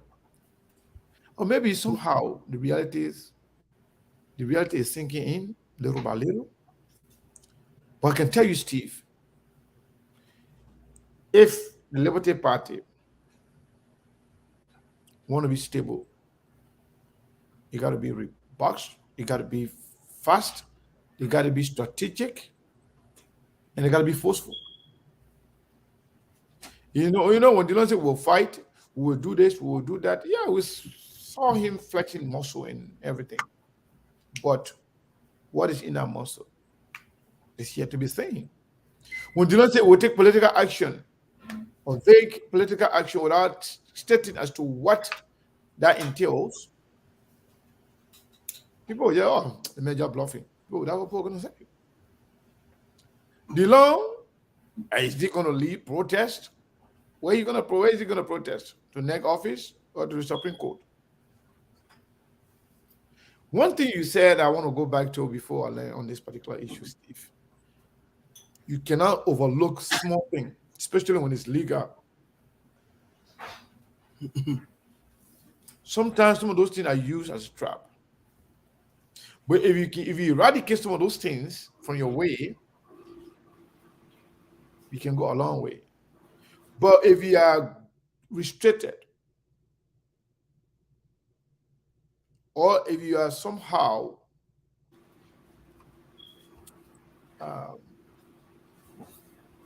engage in double standard, you want to pretend to be who you are not, then it becomes a problem for you. It becomes a problem because you can't show one side to other people and then you show another side. So sometimes it can be very hard for you to come back and show the real side. So in short, Liberty Party can come back. Depending those who are in the Liberty Party leadership right now, as other people threaten to fight and fight legally, and you have already won the legal battle. All you need to do, be conciliatory, that's okay, but be forceful in your engagement. Do things. Mr. Do things that will make you more relevant Mr. Kane, politically, so that people who are on the fence, people who are saying, the last time you saw Professor Nyawe here, he was saying, Dr. Nyawe here was saying that Liberty Party is two-party because Liberty Party is divided, it's half and half. But if the Liberty Party that has been given the legitimacy by the that had the legal standing, they can come stronger and do what is right. And at the same time, be conciliatory. They can move forward, but you don't have to wait. That's the point. You don't have to wait for Steve to come and make up his mind as to whether he's not ready to move on, because this is sickening. so Like that every now and then, people holding an institution back because of their selfish ego. That's disheartening and sickening. so I know you like to be political. I know many people say, oh, Seku like to talk the mature way, the intelligent way. Let me get saying the Young Kangas a direct and a raw call on here today. Forget about all the legal thing. Forget about all the noise. You'll go face the thing behind closed door before they replace you. Again, before they replace you, keep that word. Because you'll be replaced very soon. Very, very soon. I will urge you to please forget about all the legal noise. Forget about all that unspecified political action. All it's not important. It is not important at this point. What's important is you'll put down your ego. You'll go sit down and you'll talk about this thing. You'll allow the elders and other people to intervene. And the elders and who intervene, I elaborate elder thing where you can be doing, where you can be lying and be sugarcoating thing. The person that wrong telling them wrong. The group that wrong so telling where they wrong, you'll move on. And you'll state the facts and you'll address the issue, you'll move on. Fender, you can learn. Play fool to gain wisdom in this thing. Because when they replace you, you are not coming back to be political leader for the party. And when the election comes, after 2023, 2026, and you don't win the election, that will be the end of your political career. You're still young. You have a lot to offer that country. Position yourself. Forget about this small noise. Leave it. I beg you, leave this thing, mama. Because the road that you're on, the road that you're on is not a good road. I'll be honest with you, it's not a good road. Forget about all the extra shenanigans that happen. So you think Dylan threat can move a needle? Well, to be honest with you, because of what I know and because of experiences in life and what I've seen, I've heard, I've read about, I don't take no threat for joke. Threat is a threat. Yeah, but okay. Let's reduce this threat now to political threat. I don't want whatever happened behind the scene or whatever. Well, I didn't hear anything that is life threatening. I think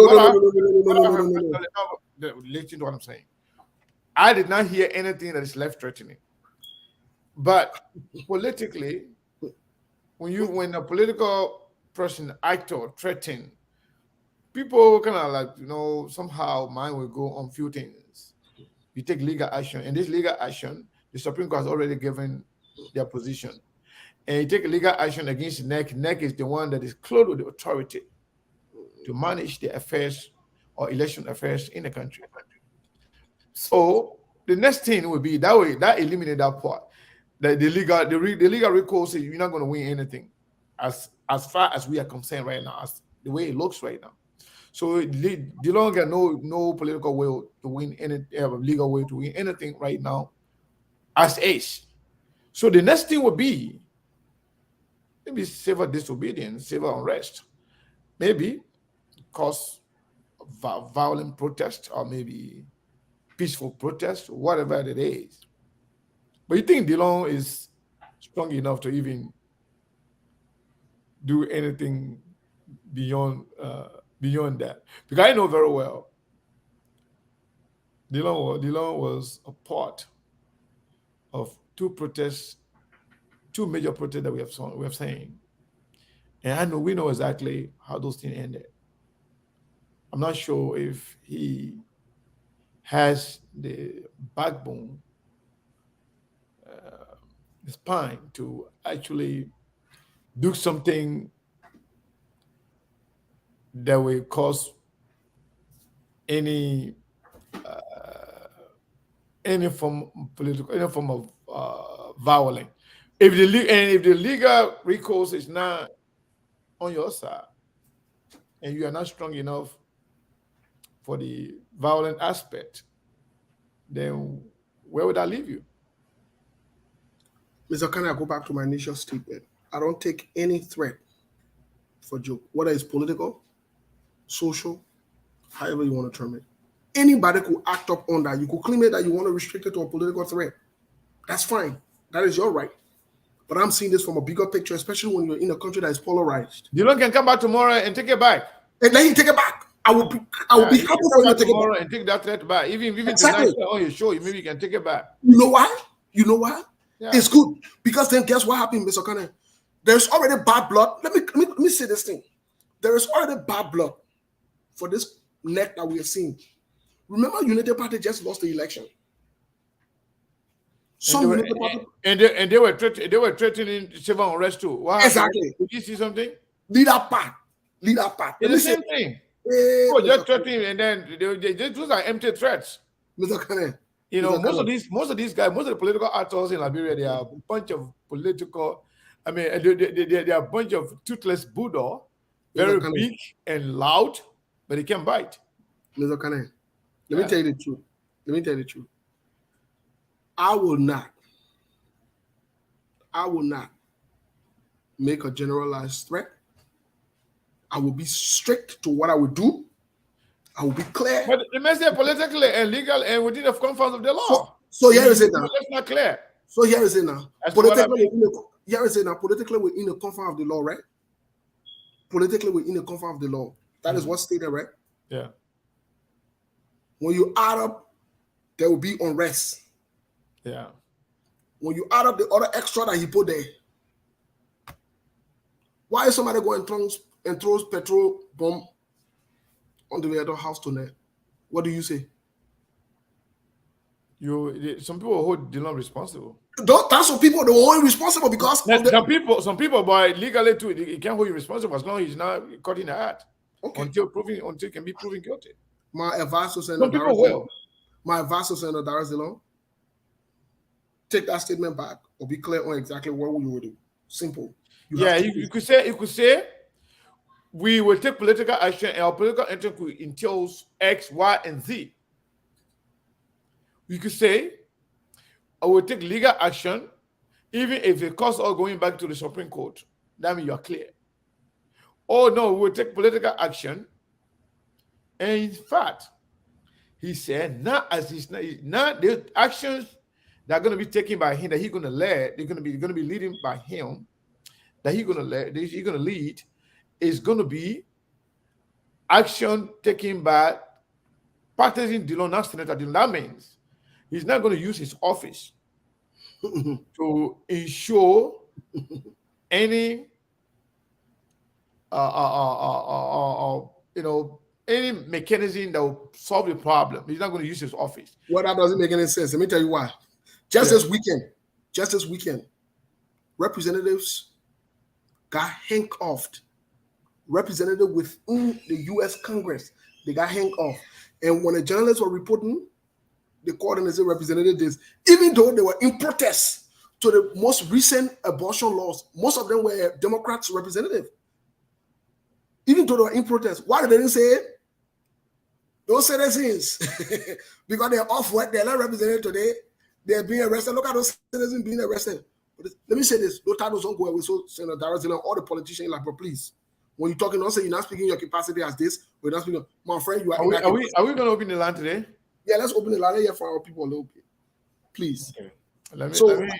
I will urge Senator Darrell Dillon to either take that back. While we wait for the photo, Sonny, I want you to speak on this.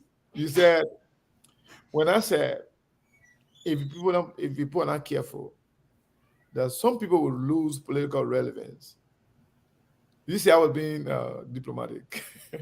Yeah, but I want to interpret it in the wrong way. Okay, so, and that is not limited to only one person, though. I know. Okay. And we have been fighting behind the scene, talking to people to make peace, to reach out to each other, to make peace. I've done that. Even a few days ago, I was still engaging people within the leadership of the Liberty Party to reach out to each other and make peace.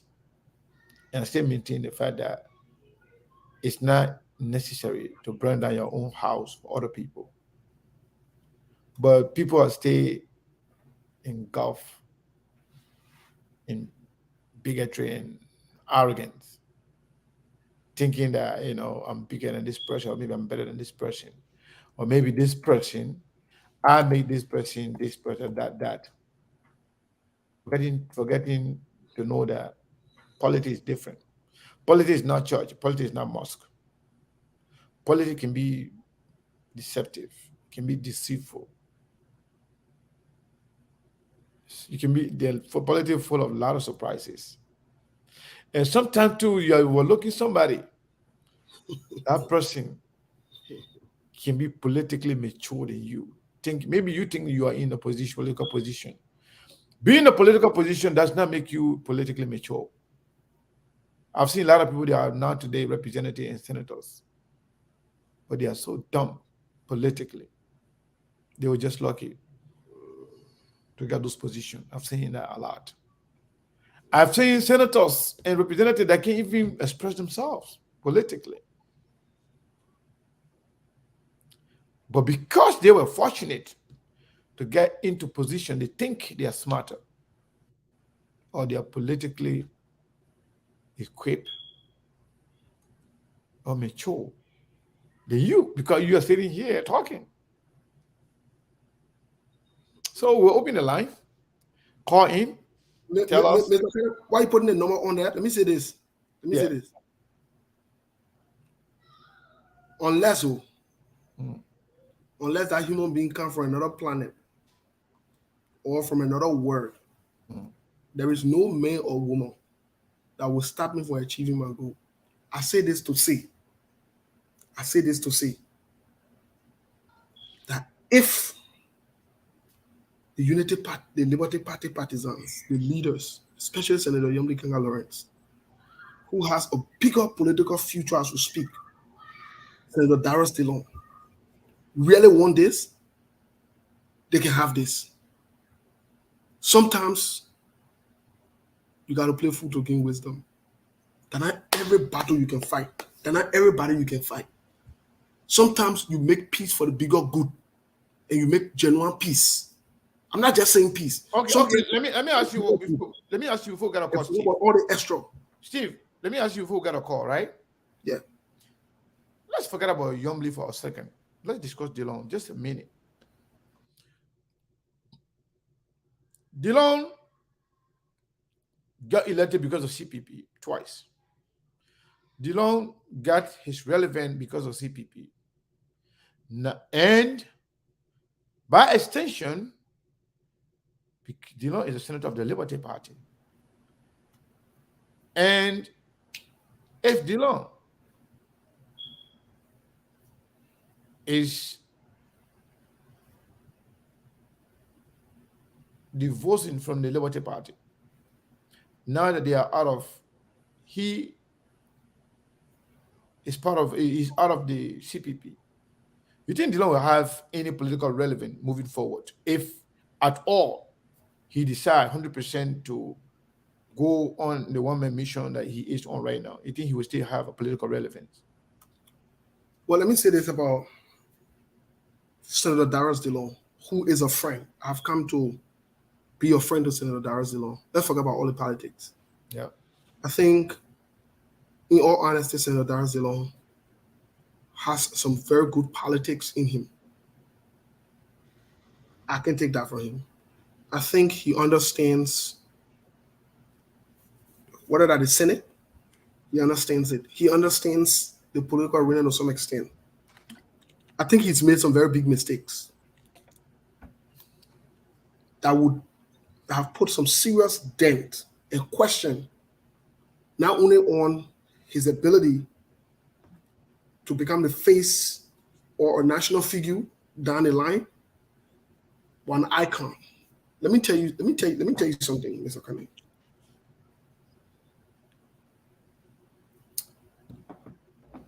Senator Darius Dillon got a boost these few days from the accusation that was placed on him by the CDC that did not hold water. He got a boost. He won back some of his supporters to some extent, or some people started now to look at him a certain way, more like a redeemable moment. Please, Senator Darius Dillon, slow down. Stay focused on your legislative agendas. People like you in that area. Let me tell you what I told Costa the first time we ever spoke on the phone. This was my message to him the very first time we ever spoke on the phone.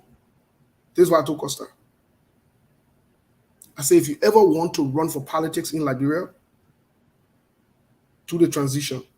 This was in 2019. Yeah, hold the line. Anybody, when you call, just hold the line until I can tell you. I had the first call. I just put it on hold till I finish talking quick. That's fine. So I said to him, I said, you have to make the transition. He said, what do you mean? I said, the Liberian people likes you as a talk show host, not as a politician. As evidenced by that, they couldn't vote for you. They voted for a Reving, even though you were popular in that Reving nationally. I said, if you want to do this, do the transition, let them get to know you as a politician. Yeah. And the reason I'm saying that to Senator Darius Dillon also is this. The Liberian people likes you in the legislature. Forget about all these small party politics, all the other different politics. Leave it alone. It has cut across your support, whether you like it or not. It has made you, to some extent, people who looked at you seriously to say, maybe this guy could be the next president or the next vice president. People started to question some things about you. Because from a strategic standpoint, the kind of momentum you control or you commanded when you won this election, all people expected you to do, stay low, play neutral. When the time comes, you were indoors. Why rush to come in public and say you do this? It's like, I can always tell people, the player will go. I don't rush to go there. I know I will go there. It's like I'm driving from here to go home. What if somebody can pop at me and run a red light or whatever it is? Hey, I will get home. Why am I rushing? The thing you know you will do it. Why you gotta be rushing? So from that time, people started to look at Senator Darius Dillon a certain way. And his attachment, because when people come together, converge to support you on a larger scale, they see you as people from different walks of life, whether that ANC, United Party, Liberty Party, ALP, everybody came to support you, Senator Darius Dillon. What you needed to do, you needed to stick and stay as that. Okay. So yeah, I understand and I agree with you. And let me tell you, Dillon got consumed into that support system that you saw over there. Dillon and people around him think that fame that came twice is in a bank. Forgetting to know that those things are perishable commodity. The way you take care of it, that's how you keep it. But if you fail to take care of it the right way, it will perish. But Yeah, I let got me two get it. calls here. So Let go me get ahead, the first take the one. caller, first caller, and then we open the line for these two people here. I got two calls here already.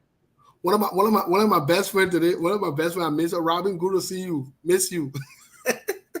Well, a caller. What's your name? We call for, please.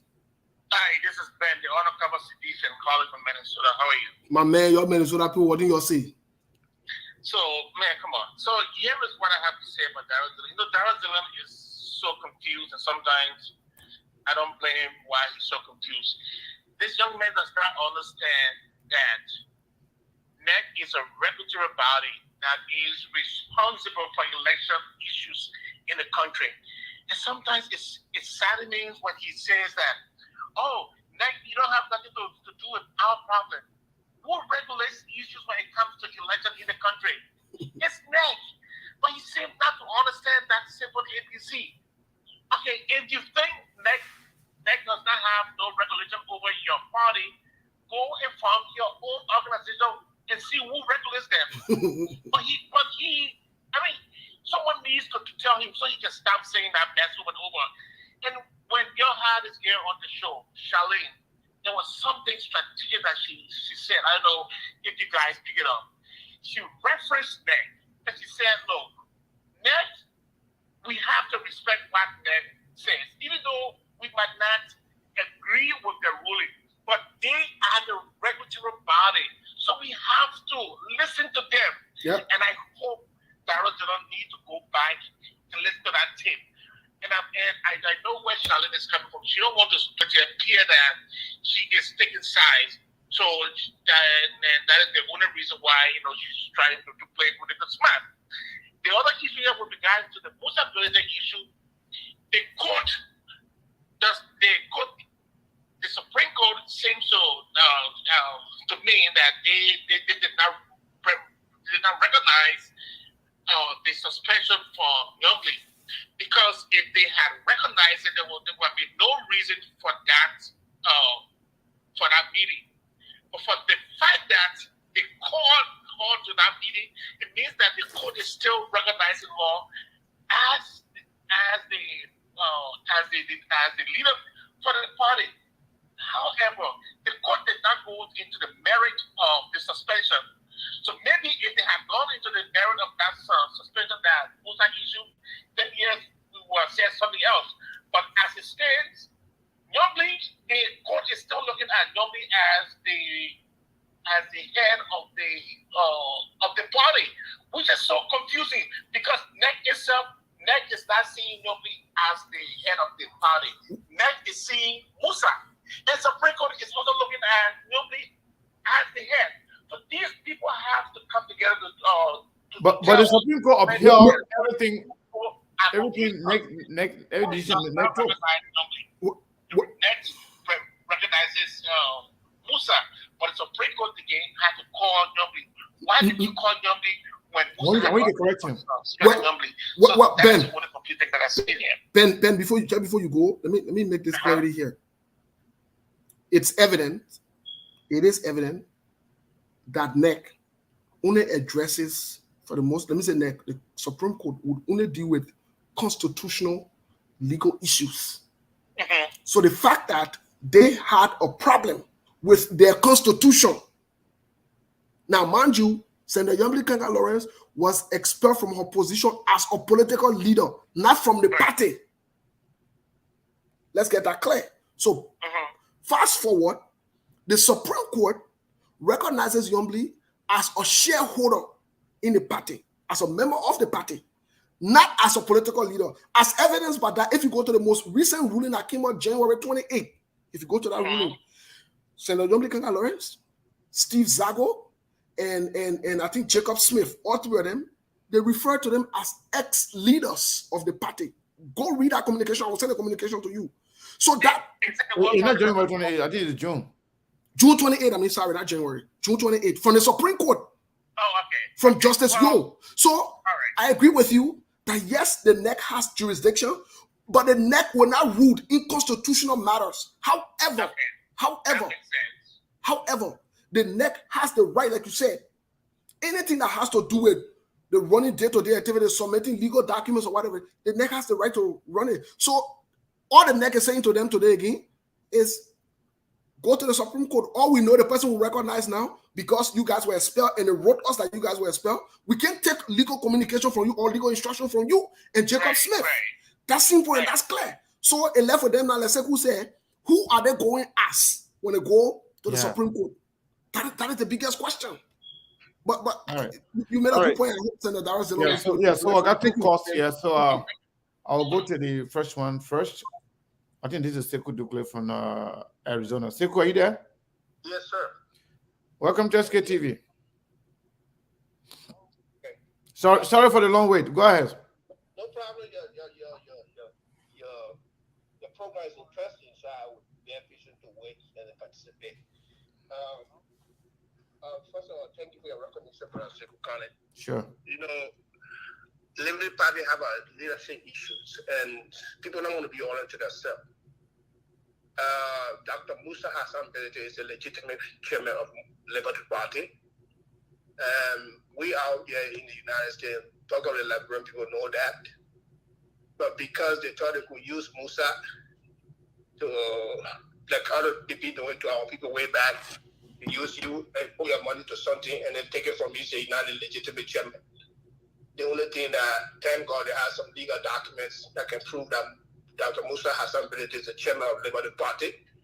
And I followed the late prosecuting daughter on your show a couple of days ago, and I was so interested listening to her. But I'll be honest with ourselves here. There was different trial. I know they will come to put it. They will not come to put it far. I have not experienced no leadership issues in the political party more like Musa leadership now, and I know the reason. Delon and Yombly were trying to use Musa at the beginning to our people way back, but it didn't work. So now Musa is a smart man. You can't use him. You know, they say you can fool some people sometimes, but you can't fool all the time. That's what happened with Liberty Party and Musa Hassan Belete issues. They just have to accept the leadership of Musa Hassan Belete. He's a legitimate. Love put it right where it belongs. But our people here they will be saying that things will be going like they start standing and tell the people the truth, say, "Oh, your leader man, let him serve his time." When he time finished, other person will come there. Still out with them were there. But they don't even recognize Brother Musa Belete to be the chairman. Some of them. But how could the party function when we don't want to recognize people? It can be anybody.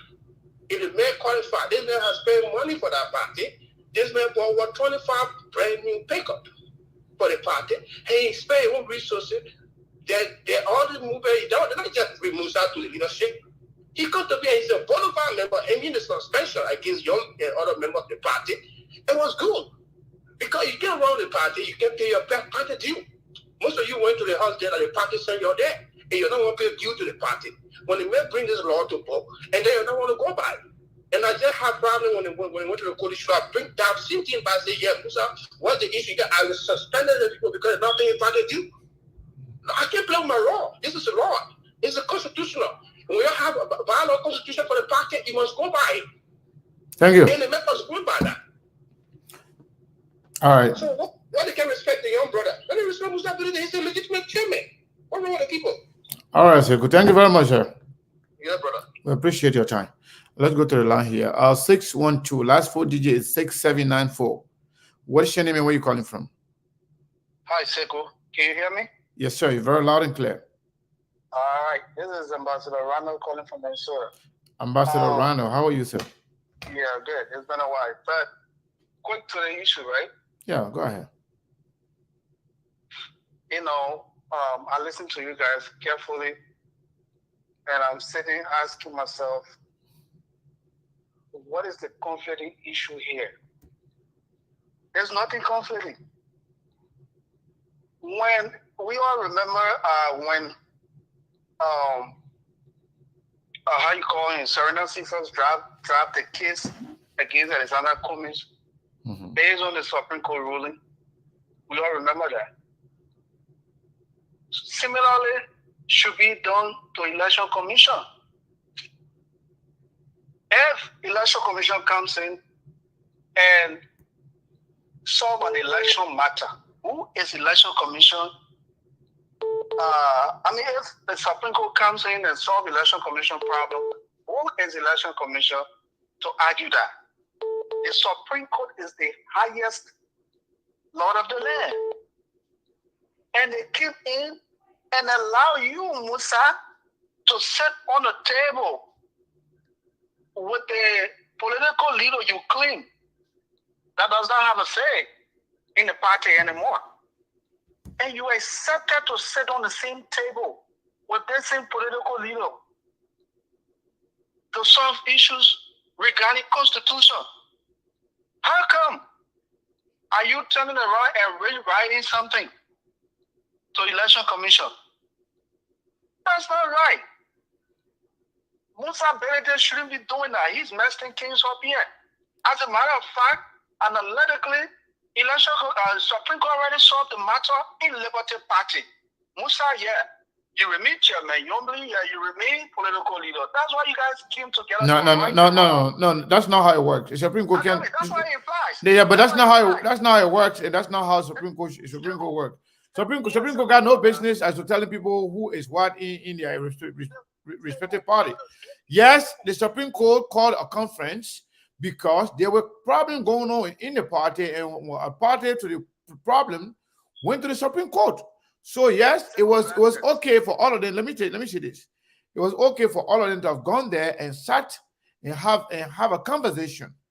What came out of the conversation? It was made very clear to all of us that there were peace coming into the Liberty Party. But the problem with the Liberty Party is not the Supreme Court. It's not NEC. Let me say you are trouble, but let me just say what I'm saying. Go ahead. Okay. The Supreme Court is not the problem. NEC is not the problem. The problem is the fight for leadership crisis, supremacy contest. That's the problem in the Liberty Party. If you people agree, let's assume now, okay, everybody agree that Musa is the the chairman, Yombly is the political leader. Everybody agree now the MOU in Flemington, is ratified. That same document is the one that's going to be submitted. Why do you care who is submitted to? I mean, who submitted? If Musa submitted, what's wrong with that? If Musa is the chairman of the party. If Yombly submitted, what's wrong with that? So whatever the problem is the idea of bigotry, arrogance. It must be done by this person or that person. If they really love their party, if the Supreme Court say this, and there was some issue, Supreme Court documents say, statement came out of the Supreme Court say that all actions taken by NEC was in the right position to do whatever they did. Supreme Court, did you see that? Okay. Sekou, can I come in? Yeah. Okay. No, this is politics. This is not church. This is not mosque. This is politics. True. And in politics, it's about interest and power. These two people, they are fighting on power. Okay? If you, Musa, knew you would not listen or you withheld Yombly suspension, you had no right to sit on the same table with Yombly, to honor the Election Commission mandate to sit on the same table. Because based on your own law and your rulings, your punishment you placed on Yombly and the rest of the guys, Yombly should not have been on the same table with you. You can't say no to the Supreme Court meeting. What are you talking about? Okay. Now listen, I'm coming now. Yeah, but you can't say no to a conference when you have someone by the Supreme Court. Yeah, but let's say You can't say no. I can't sit down with her. If you accept the Supreme Court ruling, that means you still consider Yombly as a leader. Okay, it applies. But Supreme Court ruling does not say Yombly is a political leader. That's not what it says. But maybe you understand where I'm coming from. Okay. Musa should have stood his ground and said no. But if you never said no to the Supreme Court, he has no right. And the way party runs, are you there? The way party runs. I'm here. Okay? The way party runs. If You were elected as a new official. You can't go say yourself to the election commission and say, yeah, me, yeah, I won a convention and blah, blah, blah, blah, blah. You can't do that. So Musa Belete, under no condition, he should be the one to introduce himself or submit himself to the election commission. It should be the outgoing party that should have sent a letter or information to the election commission that these are our new code of officers. Musa overlap function to that part of the entire submission. So as it stands today, Musa should not be the one. Either should be Steve Zago or the political leader submitting the new code of officers. Now Musa Belete. So Musa should not be the one taking any document to submit himself to the election commission. Let me help that caller. All right, Steve. Steve, talking about here. Steve, so now, you want to keep him or you want to let him go? No. Let that man slow down. You can't let me talk. You want to keep him before you talk, or you want to let him go? Keep him. I know you won't cut me out. Don't cut me out. No. Steve, order. Steve. But you don't have all day. Listen, you're talking. Listen, I still want to say something to you. Listen, first of all, thank you so much for your input. You are making a case. You are stating your opinion. We can cut you off. First of all, thank you for your input and happy pre-26 to you. First thing first is you have to understand. You have to understand that Musa Belete was introduced a year and plus ago, almost 1 year, 6 months ago, when they had a convention. They submitted the documents to NEC. They did. He was introduced. Yeah, he was introduced to NEC. That's why he served as chairman of the party. Who introduced him? The outgoing leadership. No, you Arab, no. Listen now. Hey, listen. Mr. Kenneth, I got to slow down. Okay. You know what? We can't keep the guy here because listen. No, we can't do the thing here. When you talk, listen. When you talk, you gotta get Steve the chance to talk. Let him go. He's not serious. Let him go. He's not serious. Let him go somewhere without. We can't do that. When we keep you on the line, listen. When the other person talks, exactly. You allow other people to talk too, so they can make. That's what we're supposed to do. But Mr. Kenneth, let's clear this out. Even the NEC, when you look at the communication that was sent out by the NEC today, it's clear in there. The Constitution, the 2021 Constitution was submitted early 2021. When it went to the convention, I have another caller when you finish. I do have another caller too. When it went to the convention, to the people who are listening, let us not make them look like this is the new constitution that they are submitting. That is not true. This was only an amendment based on the Farmington Agreement that they had. So that means the constitution has already been in existence long ago. So maybe that's where that caller was confused. That's what I wanted to provide. Yeah, and one thing I want to clarify to that caller is that the argument now of what happened right after the NEC convention, Liberty convention is non-issue because that one already done. But yes, after when they have agreed on something with NEC, among themselves at the Farmington Hotel, that document. They all agree, and Supreme Court agree. Okay, you guys go ahead, send this agreement by all of y'all. You'll go ahead and submit this one here. Musa said, we have already corrected it and submitted it. Yombly said, okay, we the one going to do the correction and submit. That's the problem. Yeah. As to who to submit it, there's no question of who is political leader. But when NEC came out to say that every action taken by the NEC, Supreme Court said that they were in the right. They did it the right way. That also took Musa back and the executive committee back to the decision that they made prior to that. Because whatever happened did not eradicate Musa's decision and the executive committee decision prior to the meeting with the Supreme Court. Exactly. So that's the area they are missing. Simply because meeting happened with the Supreme Court and Yombly were there, that doesn't negate the fact that there were decisions taken by the party. All they can do now to go back home and face it among themselves. You can spin this all you want. This legal process is not going to solve the problem. It will only solve it one way or the other. But you want to have a peaceful coexistence and get your party back together, you got to have the conversation behind the scene. Let's take this caller, please. Yeah, after that, I got a call from Liberia. No problem. Caller, what's your name and where you calling from? Prince. Prince? Yes, Seiko, how you doing? I'm good, my brother. How are you? Oh, thank you very much. I'm doing great. Yeah, Seiko, thanks for taking my call, and my greetings to Mose and the rest of the family at the SKTV. Seiko, I would like to bring to your attention the media institution some concerning and alarming issues that is brooding and developing within our politics and probably may threaten our peace in the coming presidential election. Concerned citizens for transparent and fair democracy has been petitioning or requesting from the election commission to give some report or update on the mandate that the Supreme Court told them to go ahead and clean up the voter registers list and publish it as well, the final process and make that into public record. But as of yet, we have not gotten any response from the from the election commission, and we got barely almost 15 months to election. So we are kind of concerned about that as well.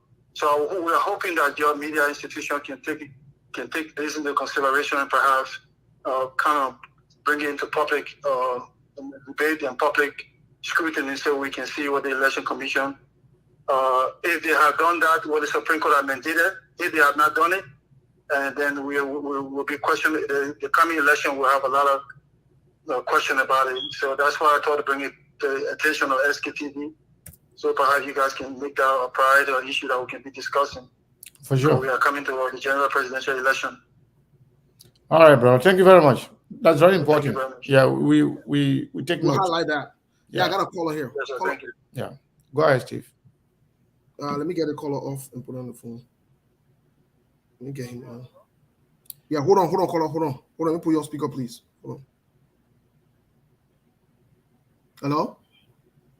Hello? Yes, I'm wondering if you guys can hear him. Mr. Kana, can you guys hear the caller? Yes. Caller, what's your name? Where you calling from? Okay, thank you very much, Brother Steve. I want to say my name is Liki Koma, and I'm calling from the British Columbia.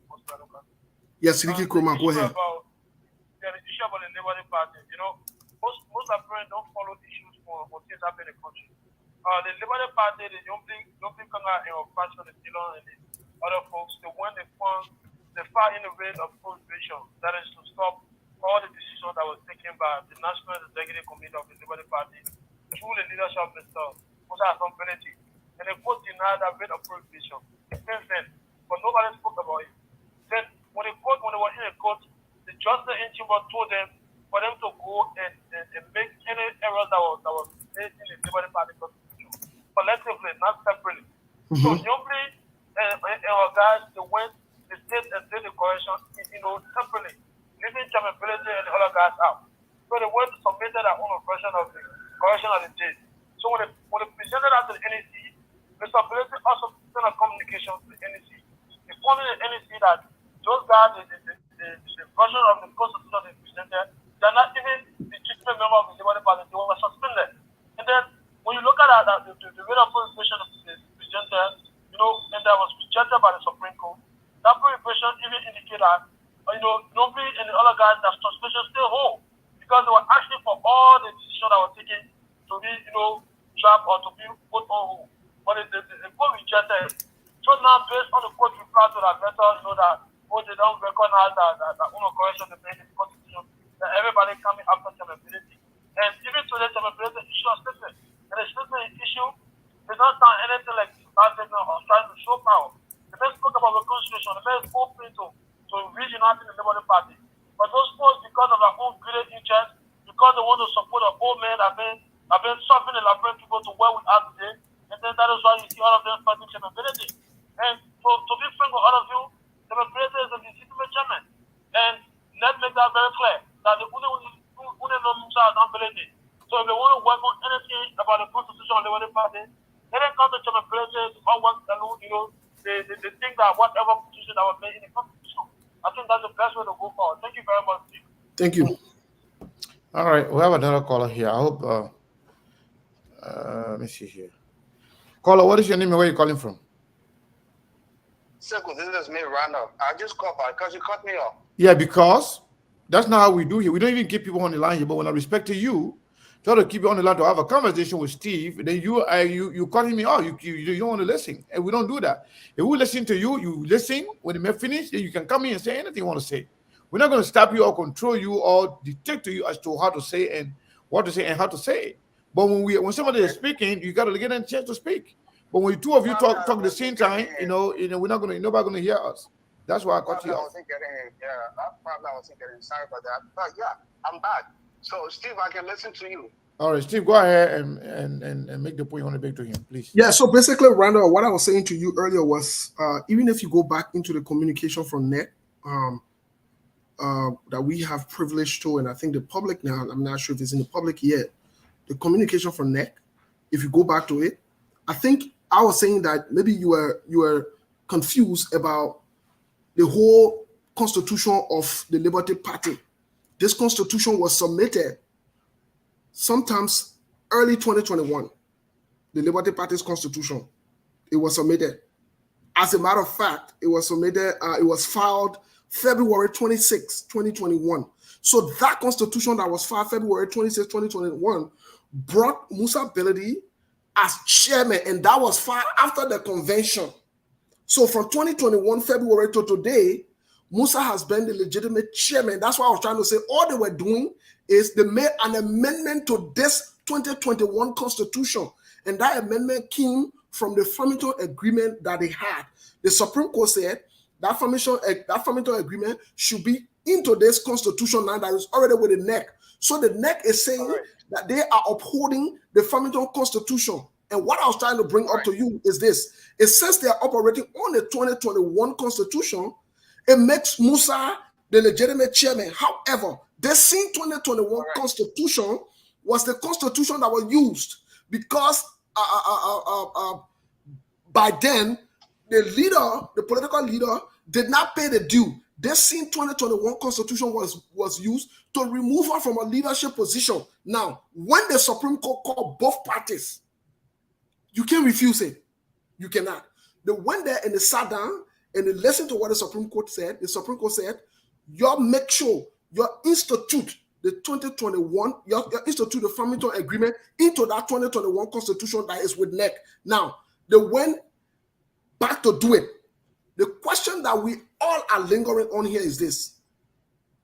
Musa Beledi, the Supreme Court did not speak about the legitimacy of Musa Beledi or the legitimacy of Yombli Kanga Lawrence. No, the Supreme Court didn't do that when they made that recommendation. It was most recently that Justice Yo, in her communication, June 28, said she clearly stated that Yombli Kanga Lawrence, Stephen Zago, and Jacob Smith, she considered them as ex-leaders. That's what I was trying to point out to you, my brother. Okay, thank you. Everything you say here, that's correct. But here's my point. If you under the Supreme Court mandate to sit on the dialogue with Yombli, that means your mandate or your whatever decision you took against her is questionable as well. It's questionable because I feel Musa would have making the case to the Supreme Court that this is the reason why we can't honor Yombli, and they go through that and fix everything at the Supreme Court. But since he did not do that, he sat there and accepted to sit on the table with Yombli and fix the Constitution. Now, legally, he shouldn't be the one to be submitting himself to the Election Commission or submitting the Constitution to the Election Commission. In as much it was amended. And before even the amendment, Steve, back to the point, the first time ever they submitted this Constitution to the Election Commission, it was done by Musa Beledi, which he shouldn't have done. It should have been the outgoing leadership that he took power over from. That's where the issue came from. Okay. Randall. Oh, one second. Okay. Sekou. Okay. Musa should have waited for the outgoing leadership, which is Steve Zago, chairman, then to introduce him to the Election Commission. Musa did not do it. Musa went ahead, because they temper with the Constitution, he went ahead and submitted himself to the Election Commission as the new elected officer. Steve Zago, by law, should have been the one politically to submit Musa the new code of officers that were taking over from them. But Musa did not wait. Okay. Musa went ahead. All right. We're not get 1 minute to get out of here. I'm almost there. Okay. So he did that. And when he did that, it raised an eyebrow. So go look, this is the highly motive or the hidden motive that they had by changing some phrases in the Constitution that says in consultation with the chairman instead of the political leader. Now, if the Supreme Court run out a verdict, it implies directly that everything else you did on the old Constitution should not be considered anymore. But if you accept the Supreme Court to make changes to the same law you used to suspend people, and you refuse to uplift the suspension, that becomes a problem. So, in other words, Musa's suspension he carried on before should be null and void, in as much he accepted the Supreme Court rulings to set and refix the paper. Meaning everything he did on the previous paper should not be considered. That's my point here. Okay. Thank you very much. Thank you for making a point. And I think I understand where you're coming from with that previous document submission. You know, that brings me back to the Cummings case. Even though that document was submitted by Musa shouldn't have submitted the document to introduce himself, but it was accepted as is by the entire Liberty Party. No, but they're using No. Listen. That's what I don't like. When you were talking, that's why I listened to you to talk completely to finish. Okay. The Liberty Party accepted it as it was. Liberty Party operated, Musa being the chairman, all along, throughout. Everything was fine after Musa submitted that document. Similarly, the document that was submitted for CPP partisans, CPP political leaders, they celebrated. And they went by it, they supported everything in the CPP. In fact, Dillon and Numley all they went and ran under the same document. It was okay then. But when it came to decision making as to who to be standard bearer, because of vested interest by the party involved, now they became to develop interest in the problem with the document that they've been operating with. Even the document that brought them to, that elected them. Similarly, the document Musa submitted, even though Musa shouldn't have submitted it by himself, it was okay by then. You waited all the way until you have this agreement with Musa. Mm-hmm. Then when now you say, oh, you know what? Let's review the document you submitted. Mm-hmm. So that means people are not sincere and not honest in their argument. If Musa was not supposed to be the one to submit that document in the first place, when you submitted it, you should have some reservation. And you should have moved forward to do anything until the clarification is made before moving forward. But you can't wait, allow everything to go through until in the last minute until you have the political disagreement. You see? So, and after the Farmington meeting, that initial submission by Musa is no longer an issue. Because that won't stand. All they say, you know what, okay, Musa submitted it, granted. Let's move forward. Do we think there was some stuff that need to be changed? You inserted those changes.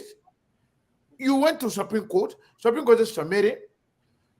If Musa say, if administratively, if Musa the one that if you already accepted Musa as the chairman of the party, but the fact that the Musa submitted that initial document, you agree with that. You've been carrying on the operation of the party based on that. And Musa is the administrative officer of the party. You allow Musa to go through the process. Then you go back to Musa. What now we are making peace. Whatever happened, it happened before the Farmington thing. Now that we already made peace and you guys have submitted the document, let's move on. When Musa instead said that if they go to the drawing table, all those suspension, expulsion, whatever that says, everything's on the table for the sake of reconciliation. But because of the level of arrogance and bigotry, they don't want to come to sit on the same table and talk. That's the problem, my brother. Well, thank you very much for your time. Quickly, 30 seconds. So you just said, here's the point: the law will always be the law. The right thing has to be done. So people gotta be smart to see those loopholes that people leave in agreements, so they can be cognizant of the fact that things could change tomorrow. Yeah. So what they need to do is to do the right thing now. And what No, they already done the right thing. As the law comes in, Musa will have to submit, because he shouldn't be the one to submit the document. Now they're holding him based on the law. They say he should be. They say administratively he should be the one to submit. That's the Musa argument. So that means that convention is behind us. Nobody cares about the convention anymore. Musa is the legitimate chairman until the disagreement came in. So the fact that disagreement came in, that doesn't negate the fact that he's a chairman. But anyway, thank you for your time, my brother. Yeah, but now the amended constitution can be submitted by the rightful authority. Yeah, the rightful authority is the chairman, according to them. No, the chairman shouldn't do it. It got to be the outgoing chairman. Okay, thank you. Yeah, Mr. Kanati will pass our 2 hours. We're going to leave it there now. I will take the last caller here. Caller 443, last 4 digits. I think I John Mauro because he called me and I missed it. Okay. I think yeah. Mr. Mauro, how you doing? We're about to leave now, but thank you for coming. Yeah, no, but some people, when they want to believe something, I don't care how much you talk, it's a waste of time. Yeah. This man knows that what he's saying makes no sense. But because he wanted to be that way, he keeps on arguing. Where was Yombly and Zago and all these people when this document was taken to the NEC? Where were they? They were dead? It was okay that time. How long it took after the document was taken to the NEC before they had a problem with it? 1 year. None of them knew that it was Zago. The first thing is that after the convention, Zago and whoever else were out. They had no power in the Liberty Party anymore. So why should they be the one to carry a document to anything? People will believe what they want to believe. They will believe supposed to be the chairman. What wrong with him carrying the document? Why should it be somebody else? And even if it was a dog that carried the document to NEC, did it change anything inside the document? Did it make the document null and void because a dog carried it? Did the NEC receive the document? Did all of them know that the document was received by NEC? Was it only when they decided that they will break their own law by not aligning before they made a general decision that they know that something was wrong? If you look at that document issue, Sekou and Moses, the exact same accusation that went from that document went to comics. The exact same. The same scenario. Now, what coincidence could that be? And I'm saying the same scenario. Comics to Mr. Mauro. Mr. Mauro. Unfortunately for them, they were dealing with different breed of people who were smarter than they were. Mr. Mauro. And so this nonsense that has been going on for so long had to stop. Mr. Mauro. That's why they are ashamed themselves. You think the judge was stupid to kick their kids out? Because it made no sense. Mr. Mauro. Mr. Mauro. Yes. Saying you are the last caller, let me say this.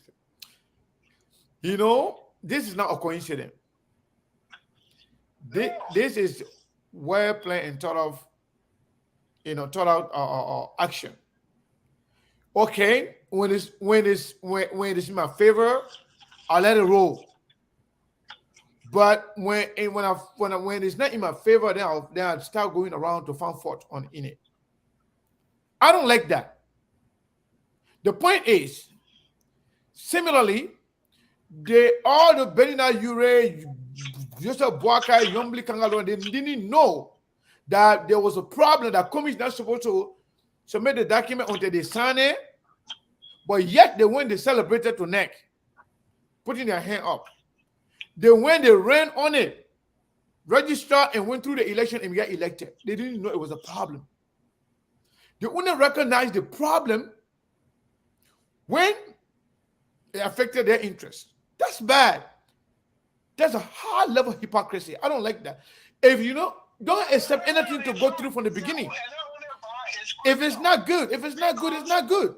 If Musa is supposed to be the one to submit the document from the beginning, if Musa submitted the document, say no, Musa is wrong. You're not the person who's supposed to do it. Let's do it right from the start. But you can't wait until you have problem with Musa now because of vested interest in the political dispensation. Then you say, you know what? It's bad. Anyway, Mr. Mawolo, you get 1 minute to conclude so we can go. Yeah, not only bad, it's criminal. It cannot be a coincidence that the same group of people in two different scenarios complain about the same exact thing on different people. Yeah, why you have to wait? It's a plain thing. Right? So they cannot come out here.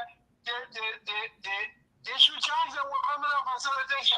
These people plan to do wrong by the people who are part of their institution. They did the same exact thing, the same word for word to another political leader when he didn't abide by what they wanted. They did the same thing to Musa when the judge, the Supreme Court justice, two of them saw the document and another one threw it out. What more explanation can somebody give? They have gone up and down, and nothing is coming. That means it never happened. It never happened. We all heard Martin Kula and all of them say how they plan this thing to affect commies. Yet people still passing around as if something ever happened. What these people did is criminal. And to be speaking of that all the time, I think somebody need to sue the hell out of them for messing with the Liberian political system. This is criminal. Thank you, Mr. Mawolo. We got to leave it there. Thank you. Steve? Yeah, Mr. Kelly. I think we got to go now, right? Yes, we have to. I have to. So tomorrow we are playing host to Vendela Patrick. Again, we're playing host to him. He's not going to be contributing. So Vendela Patrick will be here for us to talk. He wants to talk. So it will be 26. Come and spend your 26 with all. We'll talk. 75th birthday of Liberia. We'll be back on Thursday unless something happens, but we're on tomorrow. And we'll be back on Friday. Friday, we're resuming the mental health and wellness. Our guest from Liberia will be here with us. Very sorry last Friday we couldn't. We just could not because of the burial, the funeral services, the wakekeeping was just a long weekend. But thank you for sticking and staying with us. As always, there are other conversations we wanted to have had, but because of time we couldn't. But definitely we'll dive into important things here as always. Mr. O'Connor, thank you so much. Thank you. From my end. Yeah, so have a good day. Yeah, so before I go, I want to say something to my friend and the political leader of the Liberty Party. I still believe that Yomli can stay face this. Talk to Musa, call other leaders in the party. You have a conversation behind the scene. Don't listen to these people who are telling you that you are right legally, politically, you are this, you are that. Don't listen to them.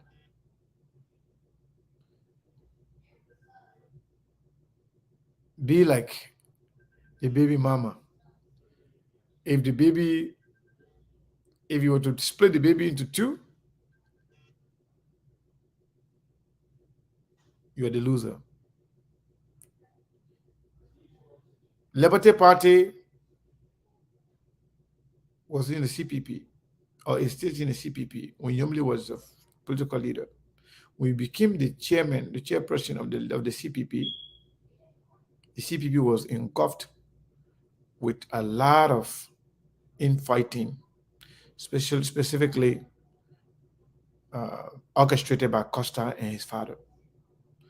They did not allow Yomli to achieve anything in the CPP. Similarly, they tried to kill the CPP on Yomli. They were filled with a lot of fighting back and forth. Now, when Baka took over, Baka being a laissez-faire leader, somebody who just sat and allowed things to happen, Baka sat there and they destroyed the CPP before his eyes. Now you Nyombli now sitting there again,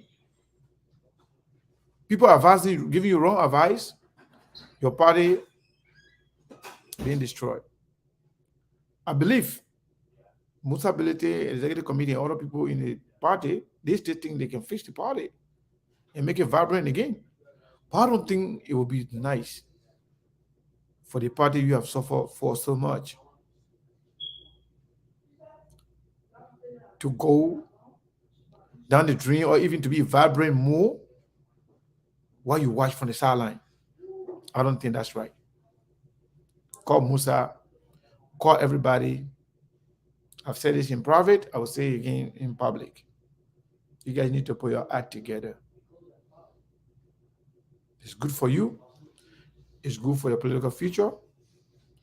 Don't listen to the threat from Dillon. That threat is an empty threat. It's not going to go anywhere. Just do what is right.